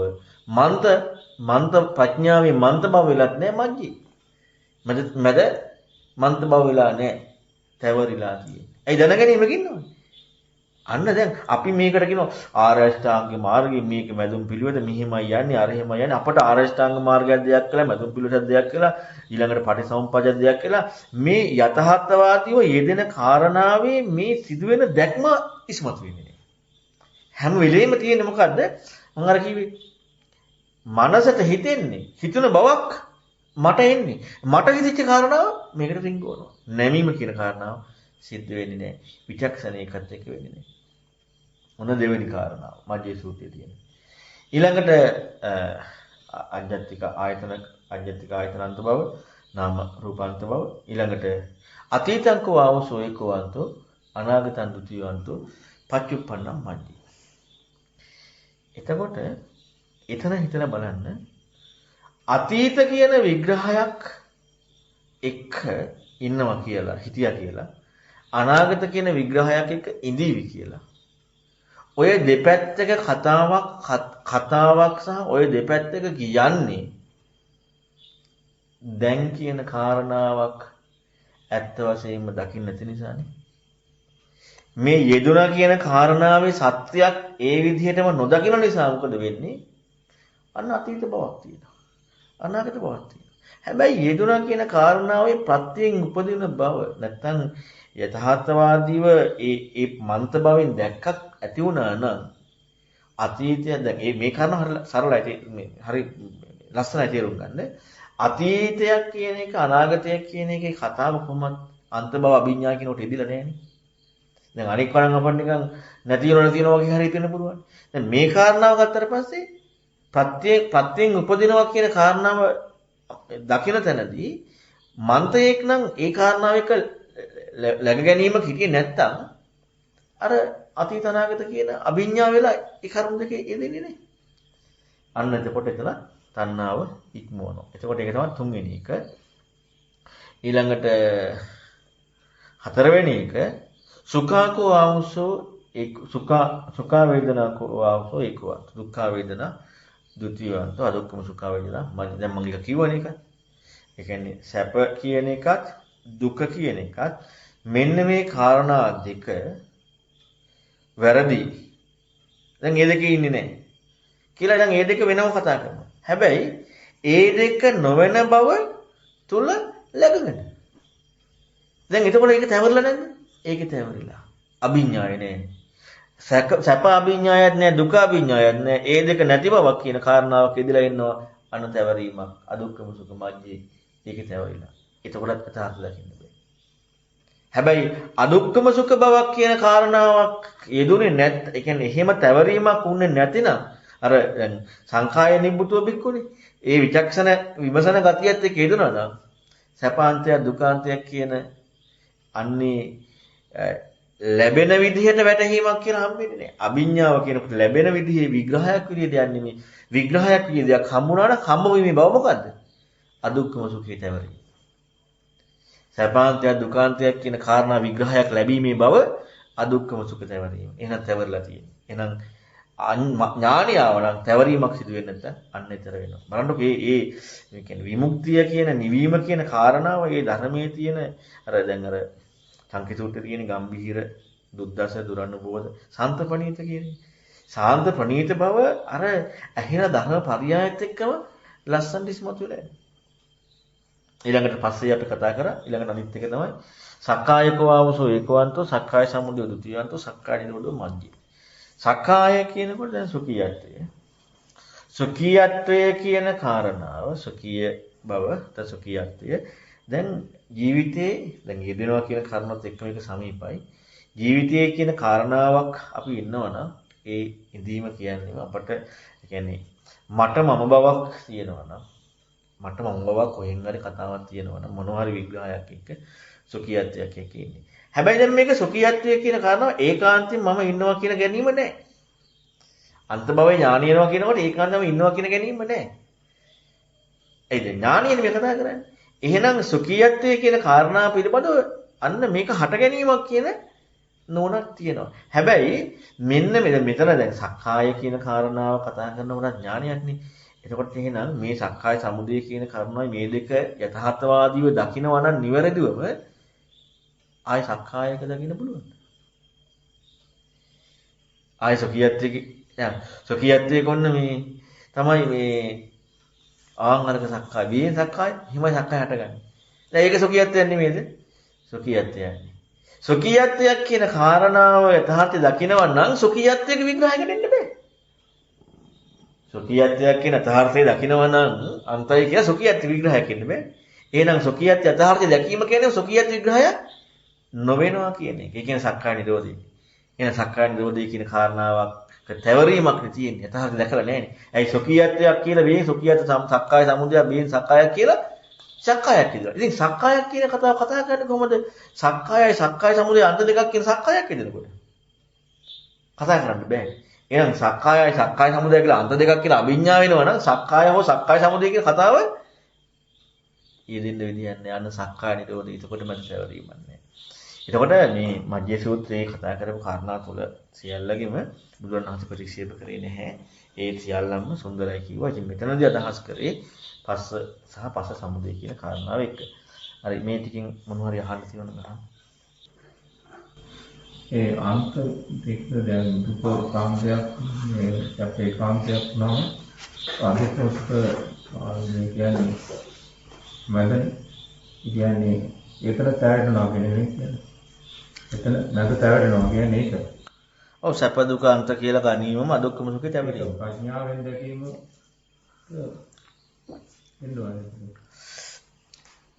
ඉතින් ප්‍රඥාවෙන් දැකීමේ විග්‍රහය තමයි සැප දුක අන්තයි කියන්නේ.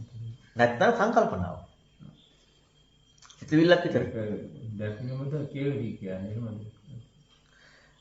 දකින්නකොට නෙමෙයි දැකලා ඉක්මවනවා. ඒ කියන්නේ යථාර්ථවාදී දැකීම. ඒකට මැනීමක් ඉන්නේ නැහැ. කිසිම මැනීමක් ඉන්නේ නැහැ. මැනීමේ කතාවක් ඉන්නේ නැහැ. මැනීමක් ඉන්නේ නැහැ කියලා මැනීමක් ඉන්නේ නැහැ.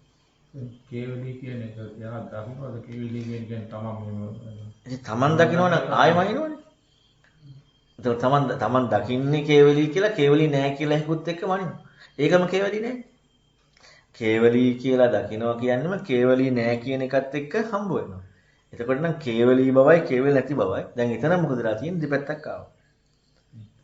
කේවලි කියලා මනින්න තියෙන කේවලි නැහැ කියන එකත් එක්ක මැනීමක් එදෙනවා නම් මේ දෙපැත්ත එනවා. එතකොටම ඒ අර්ථයෙන්ම කේවලි වෙන්නේ නැහැ. කේවලි වෙනවා නම් කිසිදු විදියකින් කේවලි බවක් ලැබෙන්නේ නැහැ. ලැබුණා නම් ඒ කේවලි නැහැ කියන එකත් එක්ක තමයි කේවලි කියන්නේ. අන්න කේවලි නැති බව බෙන් කේවලි බව. අන්න දෙක මැන්න. ඒකම කේවලි නෙමෙයි. කේවලි කියලා කියන්නේ මෙතන වෙන්නේ. ආය වෙන විග්‍රහයක් කියන්නේ නැහැ. ආදි කියන්නේ එහෙව් බව. ඒකම ඒ විග්‍රහයක් තමයි. එහෙව් බව. ආදි ගුණය කියන්නේ ආදි ගුණය කියන්නේ ඒත් එහෙ බව කියන එකම තමයි.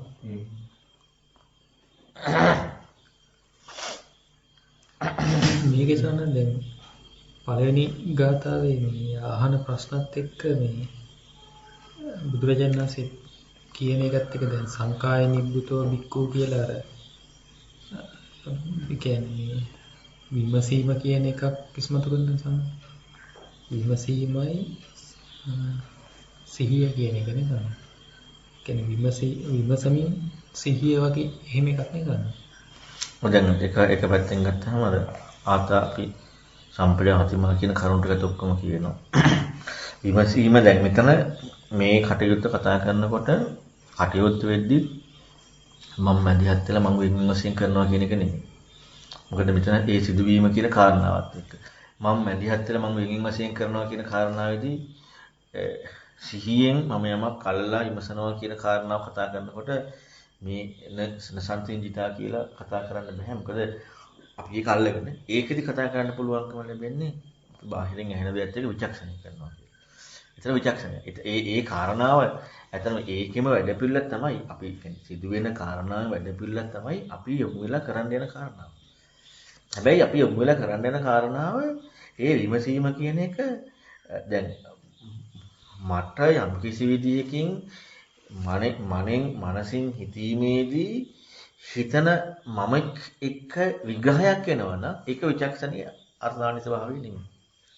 සැබෑම විමසීම කියන කාරණා අර්ථාන්විත භාවය වෙනවා නම් අපට ඒක කියන්නේ තාර්කික බය. ඇත්තම අරක විචක්ෂණය කියන එක නෙමෙයි තර්කාවචරය කියන එක. විමසීම කියන කාරණාව සිදු වෙනවා නම් අර තර්කාවචර බව වෙන්න ඉඩක් නැති වෙනවා. එතකොට ඒ කාරණාව තමයි මේ පැහැදිලි කරන්නේ. දැන් අර අමද්දස්සීමරී සාකච්ඡාවේ පැහැදිලි කරන්නේ අනිත්‍ය කියන කාරණාව එක්ක විමසලා අනිත්‍යක් බව වේදෙනවා නම් අනිත්‍ය භව විග්‍රහයක් ඉදලා නැහැ. එහෙනම් විමසනවා කියන කාරණාවක් එක්ක අපට විමසන බවක් එක්ක ඉදලා තියෙනවා නම් විමසනවා කියන කාරණාවක් ඉදලා නැහැ. ඇයි ඒ කාරණාව එක්ක අපි ඉන්නවා. හැබැයි අපට ඒක මම ඔන්න ඒ කාරණාව තමයි අර ඇත්තටම මේ අනුയോഗ පච්චවේක්කනා කියන එකට ඒ කියන්නේ මේවා මේ දැන් අනුയോഗ පච්චවේක්කනා කියන්නේ එකක් පටිසංඛා යෝනිසෝ කියන්නේ තව එකක් ඊළඟට යෝනිසෝ මනසිකාරය කියන්නේ තව එකක් ඒ ඔක්කොම කතා කරන්න තියෙන්නේ අපට මේ මූලිකව මේ පැත්ත දිහා බලන් යමු වෙන තැනදී ඉන්න අයත් එක්ක හැබැයි ප්‍රතිපදාවේ කතා කරනකොට ඔය එකක් කතා කරන්න තියන්නේ ආර්ය චිත්තස් අනාර්ය චිත්තස් ආර්ය මග්ග සමග්ගිනෝ කියන මේ අර මහජත්තාරිස සූත්‍රයේ තියෙන කාරණාව තමයි ප්‍රතිපදාවක් වෙන්නේ මූලිකව හරි කරන්නට ඕනේ ඒ කරුණු එක. හැබැයි ඒකෙදි අපට අර ලක්මාල් ප්‍රශ්නයක් ඇහුවා අද දැන් ditthya suppati විද්‍යා කියන කාරණාව නිවැරදිම අර්ථය. ditthya suppati විද්‍යා කියන කාරණාව නිවැරදිම අර්ථය මම යම් අර්ථයක් වෙන දැන් අමදසිට යමක් මොකක් හරි කියනවා. එතකොට මම ඒකට අදාළ හේතු කාරණා ටිකත් ඔක්කොම කියන්නේ. කියන්නේ තේරුම් ගන්න පුළුවන් කෙනෙක්. මම අදහස් කරපු කරුණම අමද්දස්සට වැටෙනවා කියන්නේ. ඒ කියන්නේ ඒකයි කිසිදු තමන්ගේ මේ ලුණු මුල් ටිකක් නැහැ. ඒකම හිම වැටෙනවා. හැබැයි මං අදහස් කරපු කාරණාව තුළ තියෙනවා යමක් නොලැබෙන විදිය. එතකොට හරියටම මං අදහස් කරපු කාරණා ඒ විදිහට අමද්දස්සට වැටෙනවා නම් අමද්දස්ස තුළ ඉස්මතු වෙනවා ඒක හරියට වැටහීමත් එක්ක හිතන්නේවා.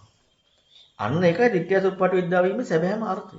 එතකොට එහෙනම් මේ විමසීම කියන කාරණාවයි බලෙන් ආදන් විමසපල්ලා කියලා කියන්න දෙයක් නැහැ. හරියට ඒ කියන කාරණාව ග්‍රහණය වුණා කියනකොට විමසිපන් කියලා කියන්න දෙයක් නැහැ. එහෙම නැතුව ditthya suppati විද්‍යාව කියලා කියන්නේ අර විමසීමක් කියන කාරණාවකට ඉඩක් නැතුව දැන් අපිට හිතනවා විමසන්න දෙයක් තියෙනවා කියලා. හරි. අර නිකන් මේ ඒක අර සත්‍යවාදී බවක් එක නැතුව නොතේරෙන බවක් කියන කාරණාව එක්ක අපි ඒවා තේරුම් ගන්න තියෙනවා. ඇහිච්චද? නොතේරෙන බවක් එක තේරුම් ගන්න තියෙනවා මේක නොතේරෙන එක. හැබැයි අර විමසීම කියන කාරණා එක විමසන්න බවක් කියන කාරණාව මේ සිදුවීමෙන් එක නෙමෙයි. සත්‍යවාද ඇති කෙනාට වෙනකොට අන්න ඒක තමයි අර පෙන්වන්නේ මේ තේර සූත්‍රය හද්දම්මාදිමාන සූත්‍රවල පෙන්වන්නේ. එයාට තේරෙනවා ඒ කාරණාව. හැබැයි ඒ තේරෙන කාරණාව තියෙන්නේ අර මේ අපට නොලැබෙන මොනවා හරි කරුණක් කියලා. හරි නැත්නම් අපට තේරෙන පැත්තෙන් කරුණක් කියලා. හරි මොනවා හරි හිම විග්‍රහය සත්‍යවාදී කෙනාට ditthya suppati විද්‍යාව වෙනකොට ඉතනදී අර වැඩ පිළිවෙල ඉස්මතු වෙනවා විචක්ෂණය කියන්නේ. එතකොට මේ විචක්ෂණය කියන එක තමයි මෙතන පැහැදිලි වෙන්නේ. දැන් බලන්න මම අර කිව්ව කරුණ ටික එක බලනකොට, පේනකොට, ඇහෙනකොට, දැනෙනකොට, දැනගන්නකොට කියන කාරණාවට සදා සතුව වෙන්න ඕනේ නැද්ද? සදා සතුව අවශ්‍යයි. සදා සතුව හැම කල්ලිම සිහිය කියන කාරණාව එක්ක මොකක්ද යන්නේ? සංකාය. විචක්ෂණය. එතකොට ওই කාරණා එක්ක යනකොට මේ කාම විබ්‍රහ්මචාරීව විචසන්නෝ බව, නිබ්බුත, මේ නසන්තිංජිත මේ සියලුම කාරණා ඉස්මතු වෙනවා. අර සියල්ලක්ම අපි මූලිකවම ඒ සිදුවීම සම්පූර්ණයෙන් අර්ථාන්විත වුණාට පස්සේ එතෙක් අපි අර මේ සතිය අවශ්‍ය බවක් කියන්නේ නැහැ. ඊළඟට ඒ කියන්නේ විමසීම් මධ්‍යතනදී සතිය අවශ්‍ය බවක් කියන්නේ. මොකද අපි ඔහේ යනවා. හිත දැන් අපි ප්‍රධාන වශයෙන් තියෙන හිතෙන කරුණ එක්කනේ. ඔහේ යනවා. ඇයි අපට සතියකින් මේක අල්ලන්නවා. එතකොට අර විදිහ මොනවා හරි වැඩපිළිවෙලක් එක්ක යනකොට අපට අර විමසීම සතිය කියන මේ සියල්ලක්ම ඉස්මතු වෙලා යනවා. එතකොට දැන් අපි ජීවිතේ කටයුත්තක් කරනකොට උනත් අර මේ ඒ කාරණා ඇත්තරම සිද්ධ වෙනකොට කටයුත්තේ අසාධාරණ විදිහට වෙන්නේ නැහැ. අනිත් එක තමයි කෙලෙසයක් ඇති වෙන වැඩක් වෙන්නේ නැහැ. එයා හැම වෙලෙම බලන්නේ අර සතියත් එක්ක මේ ඉදින කාරණාව දිහා. එතකොට අර විචක්ෂණය ඉදිරිපත් වෙමින් අර ලෝකෙ එක්ක ඉන්නේ නැහැ නෙමෙයි. අර මම එදා රුවන්වැලිද කතා කරේ. ඉන්නේ නැහැ නෙමෙයි. හැබැයි ඉන්න බවක් නැහැ. අන්න ඒ නිසා කෙලෙසෙට ඉඩන්නේ. එතනද මේ මජ්ජේ සූත්‍රයේ බුදුරජාණන් වහන්සේ කියනනේ මෙතන අදහස් කරේ පස්සේ කියන එක කියනවා. ඒතකොට දැන් මෙතන මේ සංකාය නිබ්බතෝ කියන එකයි සදා සතෝ කියන කාරණාවත් එක්ක දැන් ඒ අහන ප්‍රශ්න ටික තමයි ඊළඟ කෙලිම බුදුරජාණන් වහන්සේ සම්පූර්ණයෙන් කරන්නේ ආයි ප්‍රශ්නයකට ඉඩකුත් නැහැ සාර. එතකොට මේකේ මේ සතියයි විමසීම කියන එකක් එක්ක අර දැන් යෙදීම කියන කාරණාවක් ඒ කියන්නේ ඒකට ඉඩක් නැති වෙන විදිහටම තමයි මේ පළවෙනි එකෙන්ම එතකොට නිවීම කියලා කතා කරන්නේ නේද? දැන් මේ සංකාය නිබ්බුතෝ වික්කෝ කියන. ඔව්. ඒ කියන්නේ දැන් ඇත්තටම දැන් විමසීම කියන කාරණාව වෙන විදිය තමයි දෙවෙනි එකට තියෙන්නේ. හැබැයි මේ මුල් ගාථාවෙන් කියලා දෙනවා දැන් එයා ඉන්න විදිය නෙමෙයිනේ. මෙහෙම ඉන්නේ කවුද කියලා. එතකොට ඒකත් එක්ක අර ඕනකමත් වැඩි වෙනවනේ. එහෙම ඉන්න පුළුවන්කමක් තියෙනවා. එතකොට අර මේ මුල් ටිකෙන් කියලා දීලා තියෙනවා මෙන්න මේ විදියට ඉඳීමෙන් තමයි එහෙම වෙන්නේ. දැන් එහෙනම් ඉන්න ඕන විදියක් තියෙනවා. දැන් එහෙනම් එයාට සති බවක් අවශ්‍යතාවය ඉස්මතු වෙනවා. විමසීම් බවක් අවශ්‍යතාවය ඉස්මතු වෙනවා. ඊළඟට අහන ප්‍රශ්නයත් එක්ක එයාට දැන් සති බවයි විමසීමයි දෙකම ඉස්මතු වෙමින්නේ දැන් මේ කාරණාවට යන්නේ. එතකොට එහෙනම් මේ කරුණ කියනකොට ඒ සතිය ඒ විමසීම දෙකම එකනේ මේ ප්‍රතිපදාවට යන්නේ. එතකොට කෙලින්ම මේ අන්න ඒක තමයි සැබෑම යොමු වීම කියන්නේ. ඒ සැබෑම යොමු වීමත් එක්කනේ බුදුරණවහන්සේ සාමුක්ඛාංශික දේශනාව කියන්නේ. එතකොට මේ දේශනාව උදාහරණකොට අර කර්මන්නේ මෘදු විනීවරණ කියන බව කියන්නේ. ඔන්න ඔය කාරණාව. ඒක තමයි සැබෑම අනුගත වීම කියන්නේ. කර්මන්නේ මෘදු විනීවරණ. මේ කාරණාව එක්ක යොමු වෙද්දී අන්න සම්පූර්ණයෙන්ම ප්‍රතිපදාව වෙනවා. අර මම මුත කියන දේශනා සාකච්ඡාවේ පැහැදිලි කරේ යොමු වෙන බවක් මූලිකව මම ඉන්නවනම් එදෙන්නේ බුදුරණවහන්සේ ඉන්නවනම් ඉන්න බුදුරණවහන්සේට. කල්යාණ මිත්‍රය ඉන්නවනම් ඉන්න කල්යාණ මිත්‍රයාට. ඒතර බුදුරණවහන්සේ කල්යාණ මිත්‍රයනේ. හැබැයි මේ දේ සිදු වෙනකොට ධර්මයක් නේ සිදු වෙන්නේ. දැන් කල්යාණ මිත්‍රයෙක් ඉන්නවා බුදුරණවහන්සේ ඉන්නවා මං ඉන්නවා කියන කතා දෙක මෙදෙන්නේ නැහැ. දැන් මොකද වෙන්නේ? තථාගතස්ස බෝධි. සද්ධාඥ තථාගතස්ස බෝධි. ඒක මට ලැබෙන එකක් නෙමෙයි මේ සිදුවෙන කෘත්‍ය විග්‍රහ කිරීම. එතකොට ඒ කාරණාව ඉන්න බුදුරණවහන්සේ කියන කරුණත් එක්ක නෙමෙයි. එතකොට අන්න ඒ විදිහට මේ නැමීමක් වෙලා තියෙනවා මේ කියපු කරුණුත් එක්ක ඕනකමත් යොමු වීමත් එක්ක. එතකොට මේ විදිහටම අර මේ යෙදීමක් කියන කාරණාවක් එක්ක läග ගන්න නැති වෙන්න මේ කරුණු එක්කම විචක්ෂණයක් තියෙනවා. අන්න ප්‍රතිපදාව අභිඤ්ඤය පරිඤ්ඤය පරිඥානාති කියන කාරණාව සිද්ධ වෙනවා. දැන් මෙතන දැන් මජ්ජේ සූත්‍රයේ තියෙනනේ කාරණා හයක් තියෙනවා. මේකත් එක්ක මෙතන විග්‍රහයත් එක්ක. එතකොට මේ දෙකේම මේ අන්ත දෙකක් කියන කාරණාවක් එක්ක නෙවෙයි. මේක පටන් ගන්නකොට මේ විමසීමයි සිහියයි කියන එකත් එක්ක නේ සමහර කියලා දෙන්නේ එහෙම කෙනෙක්. එතකොට විමසීමයි සිහියයි කියන එකත් එක්ක දැන් අන්ත දෙක කියනකොට දැන් අපිට දැන් පටිච්චසමුප්පාදයේ දේශනාවක් ඇහුනොත් අවිද්‍යාවයි සංස්කාරය කියලා මේ අවිද්‍යාව කියන්නේ අවිද්‍යාවට අවිද්‍යාව හම්බුණා වගේනේ. ඒ කියන්නේ ඔය කියන විග්‍රහය එහෙම බැලුවොත් එතකොට දැන් මෙතන මේ අන්ත දෙකක් කියන කාරණාවක් මේ හැමතැනකම කතා කරන්නේ අර විමසීමයි සිහියයි කියන එකත් එක්ක මේ සම්පූර්ණයෙන් ඊතර වීම මේ නිවීම කියන එක නිරෝධය කියන කාරණාවත් එක්ක වගේ. ඒකවත් ඒ කියන්නේ මෙතන අදහස් කරන කාරණා අර්ථාන්විත භාවය ඒකයි. දැන් මම අර කිව්වේ වේද ආදී දේවල් වල තියෙනවා කියලා. එතකොට එයාලා මේව හොයලා තියෙනවා. හැබැයි හෙව්වට උත්තරයක් හම්බෙලා නැහැ. උත්තරයක් කියන්නේ නිවැරදිම අර්ථාන්විත භාවයක් වෙලා නැහැ. හැබැයි මේ පිළිබඳ අසමාන හිතිල්ලක්. දැන් මෙයා මේ ප්‍රශ්නේ අහන්නේත් ඒකමයි අන්ත පිළිබඳව. එතකොට දැන් මෙයාලට වැටහිලා තියෙනවා අන්ත අවබෝධ කරන්නේ කවුද කියලානේ අහන්නේ.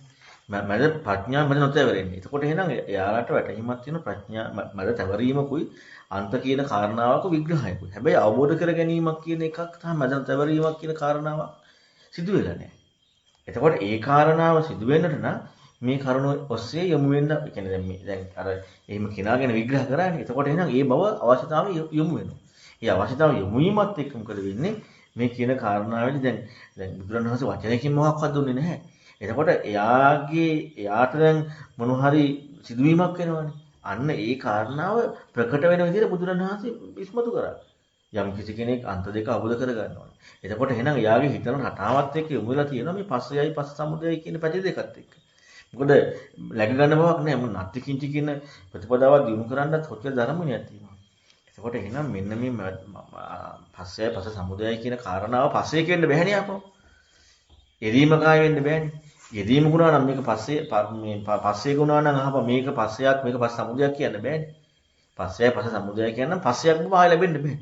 එහෙනම් පස්සයක් බව නොලැබෙනවා කියන කාරණාව සිදු වෙන්න නම් පස්ස නිරෝධයක් වෙන්නට ඕනේ. පස්ස නිරෝධ බව කියන කාරණාවක අර්ථානිත භාවයක් සිදු නොවෙනකොට මොකද වෙන්නේ? අර පස්සය පස්ස සමුදය කියලා කතා කරනවා. හැබැයි කතාවක් විතර අන්ත බවක් නෙමෙයි. අන්ත බවක් ඥානියක් නෙමෙයි කතාවක් විතරයි. ඥානියක් වුණා නම් පස්සය කියන කාරණාව කිරීමක් වෙන්න බෑ. පස්ස නිරෝධي. තැවරීමක් කියන කාරණාව සිදු වෙනවා. අර කතාවත් අභිඥාය කතාවකුත් නෙමෙයි. එතකොට දැන් අපි හිතමු දැන් අන්ත දෙක නාම රූප විඤ්ඤාණ කියන්නේ නාම රූප කියන කාරණාවත් එකක් තියෙනවා. ඊළඟ සක්කාය සමුදය ඒ විදිහට තියෙනවා. එතකොට දැන් පටිච්චසමුප්පාදයේදී වුණත් දැන් මේ කියලානේ කතාවක් ඉන්නේ සොන්න. එතකොට දැන් එතනත් දැන් සම්පූර්ණයෙන්ම අර දැන් අපිට ඉඳලා පටිච්චසමුප්පාදේ මොකක් කර හපුවාම අපිට විඥානය කියලා එකකුයි සංස්කාර කියලා එකකුත් දෙකක් තියෙනවා. දැන් එතන වුණාට දැන් එතනත් කතා වෙන නිසා ඉමස්මින් සති දක්වා තියෙනවා. මේ ඇතිකල්හි මේ කියන කාරණාව. එතකොට දැන් එතනත් දැන් මේ විදිහෙම විග්‍රහයක ස්වરૂපයක් තමයි ඉතින්නේ. දැන් අර අපි අන්ත දෙක දැන් අපිට දෙකක් හම්බෙනවා. ඒක අවිද්‍යාවට අවිද්‍යාව හම්බුනවා. මෙතනත් අන්ත දෙකක් කියනවා. නමුත් විමසීමයි සිහියයි කියන එකක් එක්ක අර නිවීම කියන එක. දැන් අතනත් මේ කියලා කතා කරනවා. දැන් අපිට මේ කියලා අපිට දෙකක්ම හම්බ වෙනවානේ. නාම රූප සලආයතන කියලා දෙකක්ම හම්බ වෙනවා. එතකොට තමයි දැන් ඒක එතනත් අර මේ කියන කතාවකට කොහොමත් ඒ කියන කතාවම මේ ඒ දෙකක් එක තැවරෙන්න බෑනේ කොහොමද සර්? එතන සම්පූර්ණයෙන්ම මේ නිවීම කතා කරන්නේ එහෙමනේ. ඔව් ඒ කතාව හරි. දැන් එතන තියෙන දේ තමයි මේ තව දැන් මෙතනදී මේ කතා කරපු හැම එකම ලෝකේ කියන්නේ දැන් ප්‍රකට වෙන කරුණක් එක්ක කතා කරන්නේ. අතන කතා කරන කාරණාවේදී ඒක ගොඩක් තීව්‍ර වැඩි. ඒ කියන්නේ දර්ශනීය පැත්තත් එක්ක කතා කරන්නේ. දැන් අපි ওই වචන ටික අරගෙන අපි මේ බෞද්ධ හැටියට ওই කාරණා පිළිලක් දැනගත්තා කිව්වට ඔය එහෙම එකක් දන්නේ නැහැ. එතකොට එතන මේ විග්‍රහය ඔය ගැළපීම තුල තියෙනවා අර ඇත්තට මේක කතා කරන්න තියෙන්නේ ශේකත් එක්ක. ඒ කියන්නේ එච්චරට ඒක හිතන්න පැත්තක් තියෙනවා.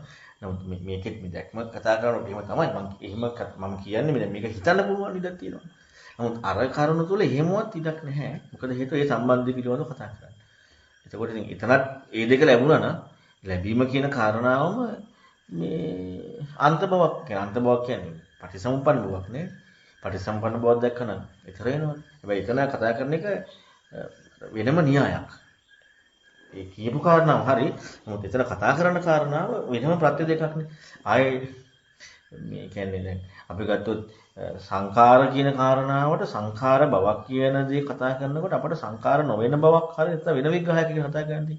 අර ප්‍රත්‍ය කියන පැත්ත අතහැරලා එතකොට එකක් එක්ක කතා කරනකොට ඒ බවත් එක තමයි යන්න තියෙන්නේ. එතකොට ඒකේ ප්‍රත්‍ය දැක්ම කියන කාරණා කතා කරද්දී අර මේ සංඛාර හරි නැත්නම් විඥාන හරි නැත්නම් නාම රූප හරි කියන මෙන්න මේ කාරණාවට කියන්නේ ඒකට සාපේක්ෂව තව අන්තයක් කියන එකට යන්න හොඳ නැහැ. ඒකෙන් ඒ කරුණ කියන කාරණාවක තමයි ඒක විග්‍රහ වුණානේ. ඒක මොන පැත්තකද විග්‍රහ වුණේ? ඔන්න ඔය විග්‍රහයත් එක්ක බලන්න.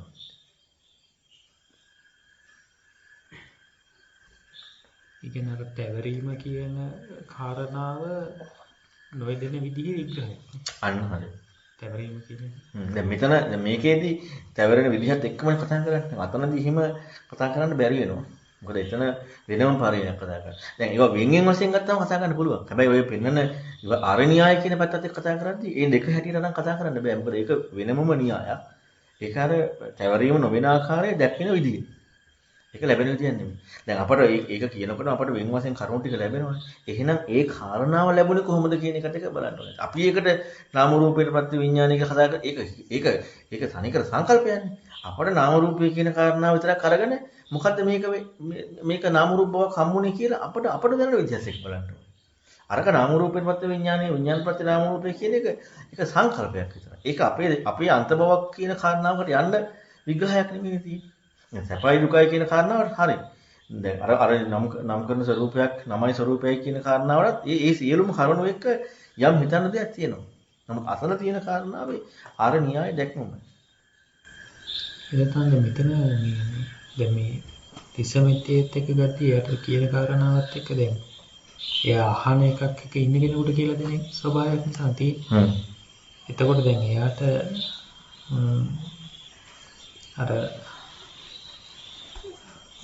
පාස සමුදය එහෙම අන්ත දෙකෙන් ඒ විදිහට. පස්සේ සමුදය. එතකොට දැන් එයාට කියලා දීම කියන එක මෙතන දැන් අර කියන්නේ ලෝකේ ඉන්න කෙනෙකුට සාමාන්‍යයෙන් අර සමුදය නිරෝධය කියන කාරණාවත් එක්ක විග්‍රහයක් යන එකක් විදිහක් තියෙනවා මෙතනනේ. ඔව් මෙහෙමයි. ඒ කියන්නේ සිදුවීම. විග්‍රහය කියනට වඩා සිදුවීම. දැන් මෙතන අඩුම තරම් පස්ස නිරෝධයෝ කියලා කියන්නේ නැහැ. එහෙනම් සිදුවීමට නේ දීලා තියෙන්නේ. දැන් අතන මජ්ජේ සූත්‍රයේ විග්‍රහයක් දීලා තියෙනවා. මෙතන හිමවත් දීලා නැහැ. ඒක සිදුවීමේ අර්ථය ඒක. දැන් අපිට අර සිදුවීමේ අර්ථය විග්‍රහයකට ලැබීමයි කියලා දෙකක් තියෙනවා. ඒතර විග්‍රහයකට ලැබීම නෙමෙයි මේ කතාවේදී මේ සිසමෙත්තේ සිදු වෙන්නේ බුදුරණවහන්සේට යොමු වීමත් එක්ක ඒ කතා කරන කාරණා සිදුවීමක් තියෙනවා. දැන් මම අර මොකද මේ බෞද්ධ ශිලේශාදී කොයි කියලා දැන් අපි හිතට වාහනේ එනවා සිදුවීමක් තියෙනවානේ. හැබැයි වාහනේ එනවා කියන සිදුවීම සිදුවෙන්නේ නැති කෙනෙකුට හම්බ වෙනවා. අපිට හම්බෙන්නේ වාහනේ එනවා කියන්නේ. දැන් අපි එන්නේ නැහැනේ. අපි ඉඳගෙන ඉන්නවා. අපි එන්නේ නැහැ. සිදුවන්නේ නැති කෙනෙකුට හම්බ වෙලා වාහනේ එනවා කියලා. සිදුවන කාරණාවට වාහනේට හම්බ වෙලා නැහැ වාහනේ එනවා කියලා. නේ? හැබැයි වාහනේ ආවනේ. වාහනේට හම්බුන්නේ නැහැ වාහනේ එනවා. හැබැයි වාහනේ ආවා. අන්න ඒ වගේ තමයි අර පස්සයයි පස සමුදයයි කියන කාරණාව අර වාහනේ එනවා කියලා මේ සිදුවීම වගේ. හැබැයි සිදුවීම හම්බ වෙන්නේ සිදුවෙන්නේ නැති කෙනෙකුට. ඒක බාහිරට කියන්නේ සාස්නේ. ඔව් එතකොට බාහිරට මජ්ජේ සූත්‍රය ගත්තා තියෙන බාහිරට තව විග්‍රහය. හැබැයි මෙතනදී ඒකේ අර්ථාන්ත භාවිතලා කියනවා. දැන් අපි හිතමුකෝ යම් කිසි කෙනෙක්ගේ ඒ චින්තන ස්වභාවයත් එක්ක මේ දේශනාව අහද්දිම අජ්ජත් බාහිර ආයතන පැත්තත් එක්ක කියලා. එතකොට ඒ කාරණාවේදී යට මේ ඒ කරුණ එක්ක මේක හරි. හැබැයි ඒ සිදුවීම දෙන්නට ඕන. දැන් අනිත් එක තමයි පටිසමුපාදයේ විග්‍රහය සලායතනනේ මම ඉස්සෙල්ලා කිව්වේ. සලායතනක ඒ විග්‍රහය වෙනම විග්‍රහයක්. ඒ පත්‍ය විග්‍රහය. ලෝකයේ අර දැන් ඒ කියන්නේ ලෝකයේ කියන කතාවක් කතා කරන එකම නෙමෙයි. දැන් මෙතන කතා කරන ඔක්කොම කතා කරන්නේ මේ ලෝකයේ විග්‍රහයක් එක ගිහිල්ලා. එතකොට මේ සාමාන්‍ය කතා කරන්න කියන්නේ ඒකම ඒ කාරණාව සැප කියන එකම බැලුවොත් සැප මැනෙන්න ආයේ අපේ මානසික ස්පර්ශය කියලා හරි සංකල්ප දාන්න නැතුව අපිට ඕන කෙනෙකුට හිතන කෙනෙකුට ඕන කෙනෙකුට නෙමෙයි සැප කියන කාරණාව දුකක් එක්ක නිර්වචනය වෙන්නේ. මෙන්න මේ විදිහේ වැටහීමක් තියෙනවා. ඒකත් එක්කයි මෙතන මේ යෙදෙන විදිය කියාගෙන යන්නේ. අසසනස මෙතන මේ අන්තිම බුදුරජාණන් වහන්සේ දෙන පිළිතුරේ අර අහන ප්‍රශ්නෙත් එක්ක අර මේ එක වචනය වෙනස් වෙන නිසා සෝබන්තේ කියන එකනේ.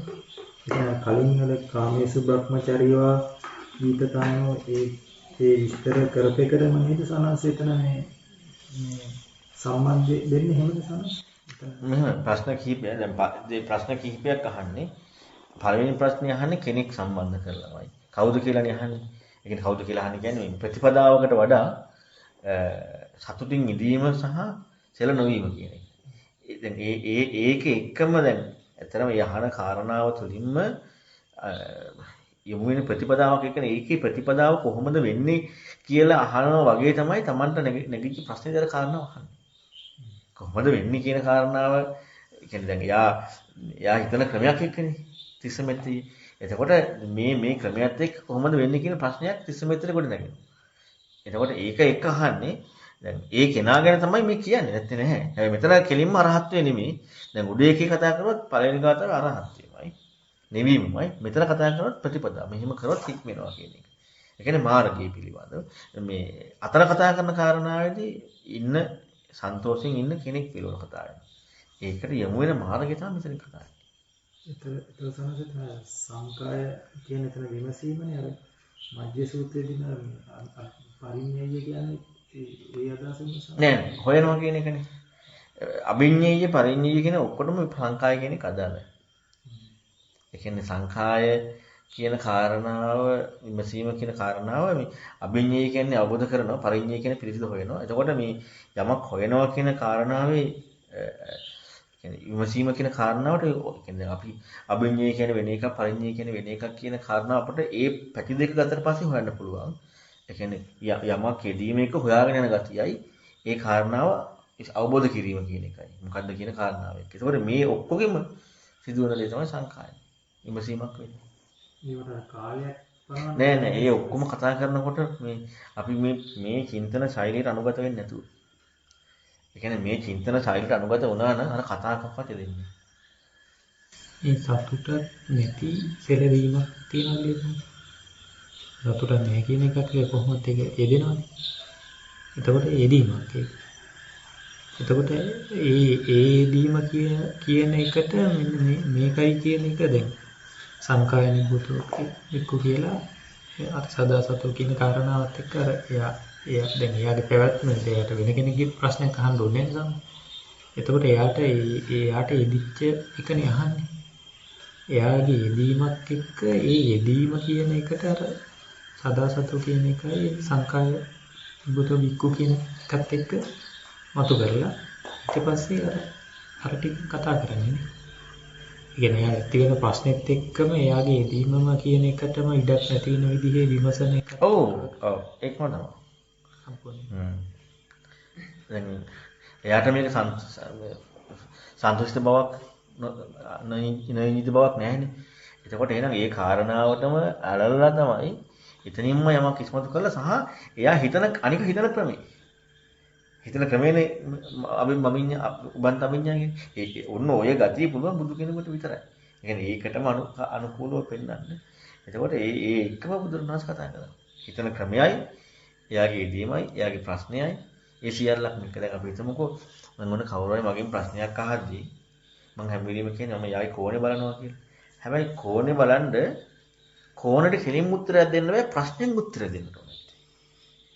දැන් ප්‍රශ්නයක් අහනවනේ මගේ. ප්‍රශ්නයක් අහද්දී මම වෙන මොකක් හරි කියන්න ගියොත් එහෙම එයාගේ කෝණේ මෙහෙම එකක් කියලා. එහෙම වෙන්න බෑ. ඒ ප්‍රශ්නේ මුල් කරගෙන එයාගේ කෝණයට කතා කරන්න ඕනේ. අන්න ඒ වගේ තමයි මෙතන ප්‍රශ්නේ මුල් කරගෙන, ඒ කියන්නේ ප්‍රශ්නේ තමයි සන්තුෂ්ටියක් නැහැ කියන එකයි ඉංගිතියක් තියෙනවා කියන එකයි. ඒක ප්‍රශ්නේ. එතකොට මේ ප්‍රශ්නේ කතා කරන්නේ හැබැයි එයාගේ තියෙන කෝණයක් කවුද මේ කියන්නේ අන්ත බව මේ කරුණු පිළිබඳ හිතන කෝණයක් තියෙනවා. මේ ප්‍රශ්නේ එක්කම එයාගේ කෝණයට කතා කරනවා. එතකොට තමයි මේ සම්පූර්ණ ඒක මේ ප්‍රතිපදාවත් එක්ක යොමු වෙන්න පුළුවන්කම තියෙනවා.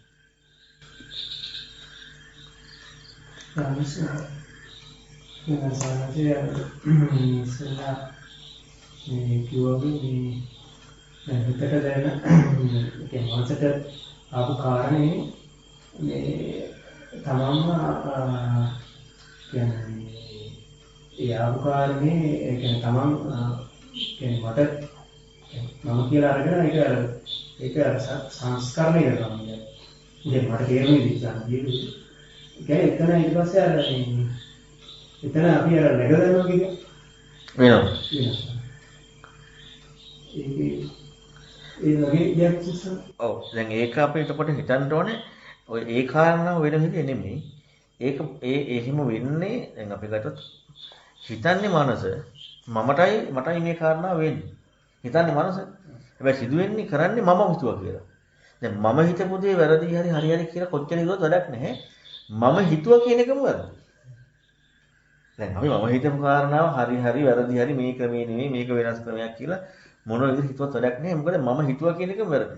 එහෙනම් ඒක හොයන්නේ නැතුව එහෙනම් මොකක්ද මේ මනසින් හිතනවා කියන්නේ? දැන් ප්‍රශ්නයක් එන්නේ. මොකක්ද එහෙනම් මනසින් හිතනවා කියන්නේ? මම නෙමෙයි හිතුවා කියලා ගත්තේ. මම නෙමෙයි හිතුවේ මනසයි හිතුවේ. මම හිතුවා කියලා මං ගත්තා. මං ඒක වැරදි කියලා දැන් අපි සිද්ධිය ගත්තාට පස්සේ දැන් මේ සරලවම ගන්නකො පේන එක ඇහැටනේ පේන්නේ. දැන් අපි හිතනවා මට පේන්නේ කියලා. මට නෙමෙයි පේන්නේ වෙන කාටවත් නෙමෙයිනේ පේන්නේ. හැබැයි ඇත්තටම පේන්නේ ඇහැට. දැන් මම කියන කෙනා දන්නේත් නැතුව අපි මට පේන්නේ කියලා ගන්නවා. පේන්නේ ඇහැට. එතකොට දැන් අපි මට පේන කාරණා වැරදි කියන්න ඕනේ. මට පේනවා කියලා කීමම වැරදි. දැන් පේන්නේ ඇහැටනේ.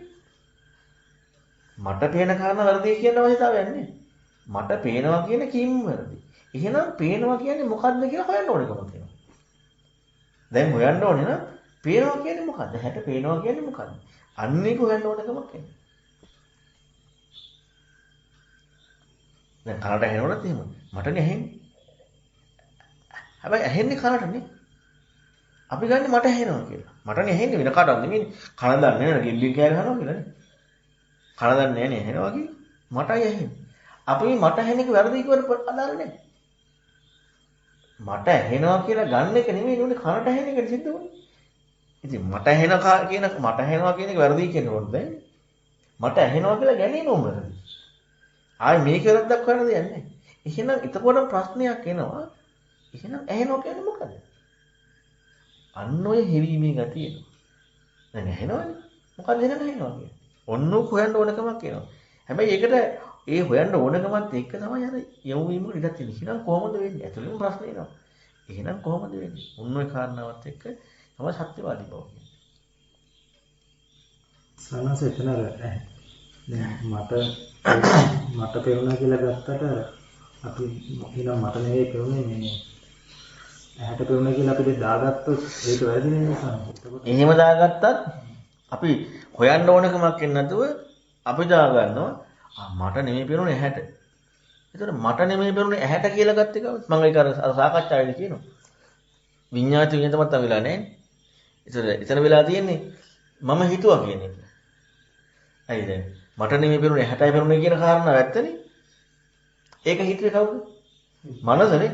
හැබැයි අපි ගත්තේ මං හිතුවා කියලානේ. මමනේ හිතුවේ. ඉතින් අර කාරණා සම්පූර්ණ වැරදි. එහෙනම් හොයන්න ඕනකම කියන්නේ මම ඇහැටයි පෙනුනේ කියලා මම කියලා පෙන්වන්නේ දෙන්න විග්‍රහය. පෙන්වන්න විග්‍රහය. දැන් අපට එහෙනම් ඕනකම තියෙනවා එහෙනම් කොහොමද පේන්නේ? පේනවා කියන්නේ මොකක්ද? මෙන්න මේ හිවීමේ අවශ්‍යතාවය ඉස්මතු. එතකොට අපිට ඇහැටද පේන්නේ මටද පේන්නේ ඒකත් හිතන්න පුළුවන් මේ සංකල්ප. ඔව් එතකොට කොහොමද මේක වෙන්නේ කියලා අපිට ප්‍රශ්න එනවා හොගා. කොහොමද පේන්නේ? ඇහැටද පේන්නේ තියෙන එකක්ද පේන්නේ නැති එකක්ද පේන්නේ විවිධ ප්‍රශ්න එනවා.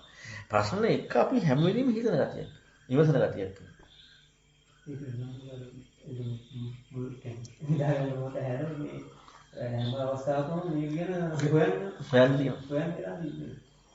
ඒ හෙවීම ටික ටික හරි අපේ ඇති වෙනකොට තමයි අපිට මේ ධර්මයේ තියෙන සුන්දරත්වය එන්නේ.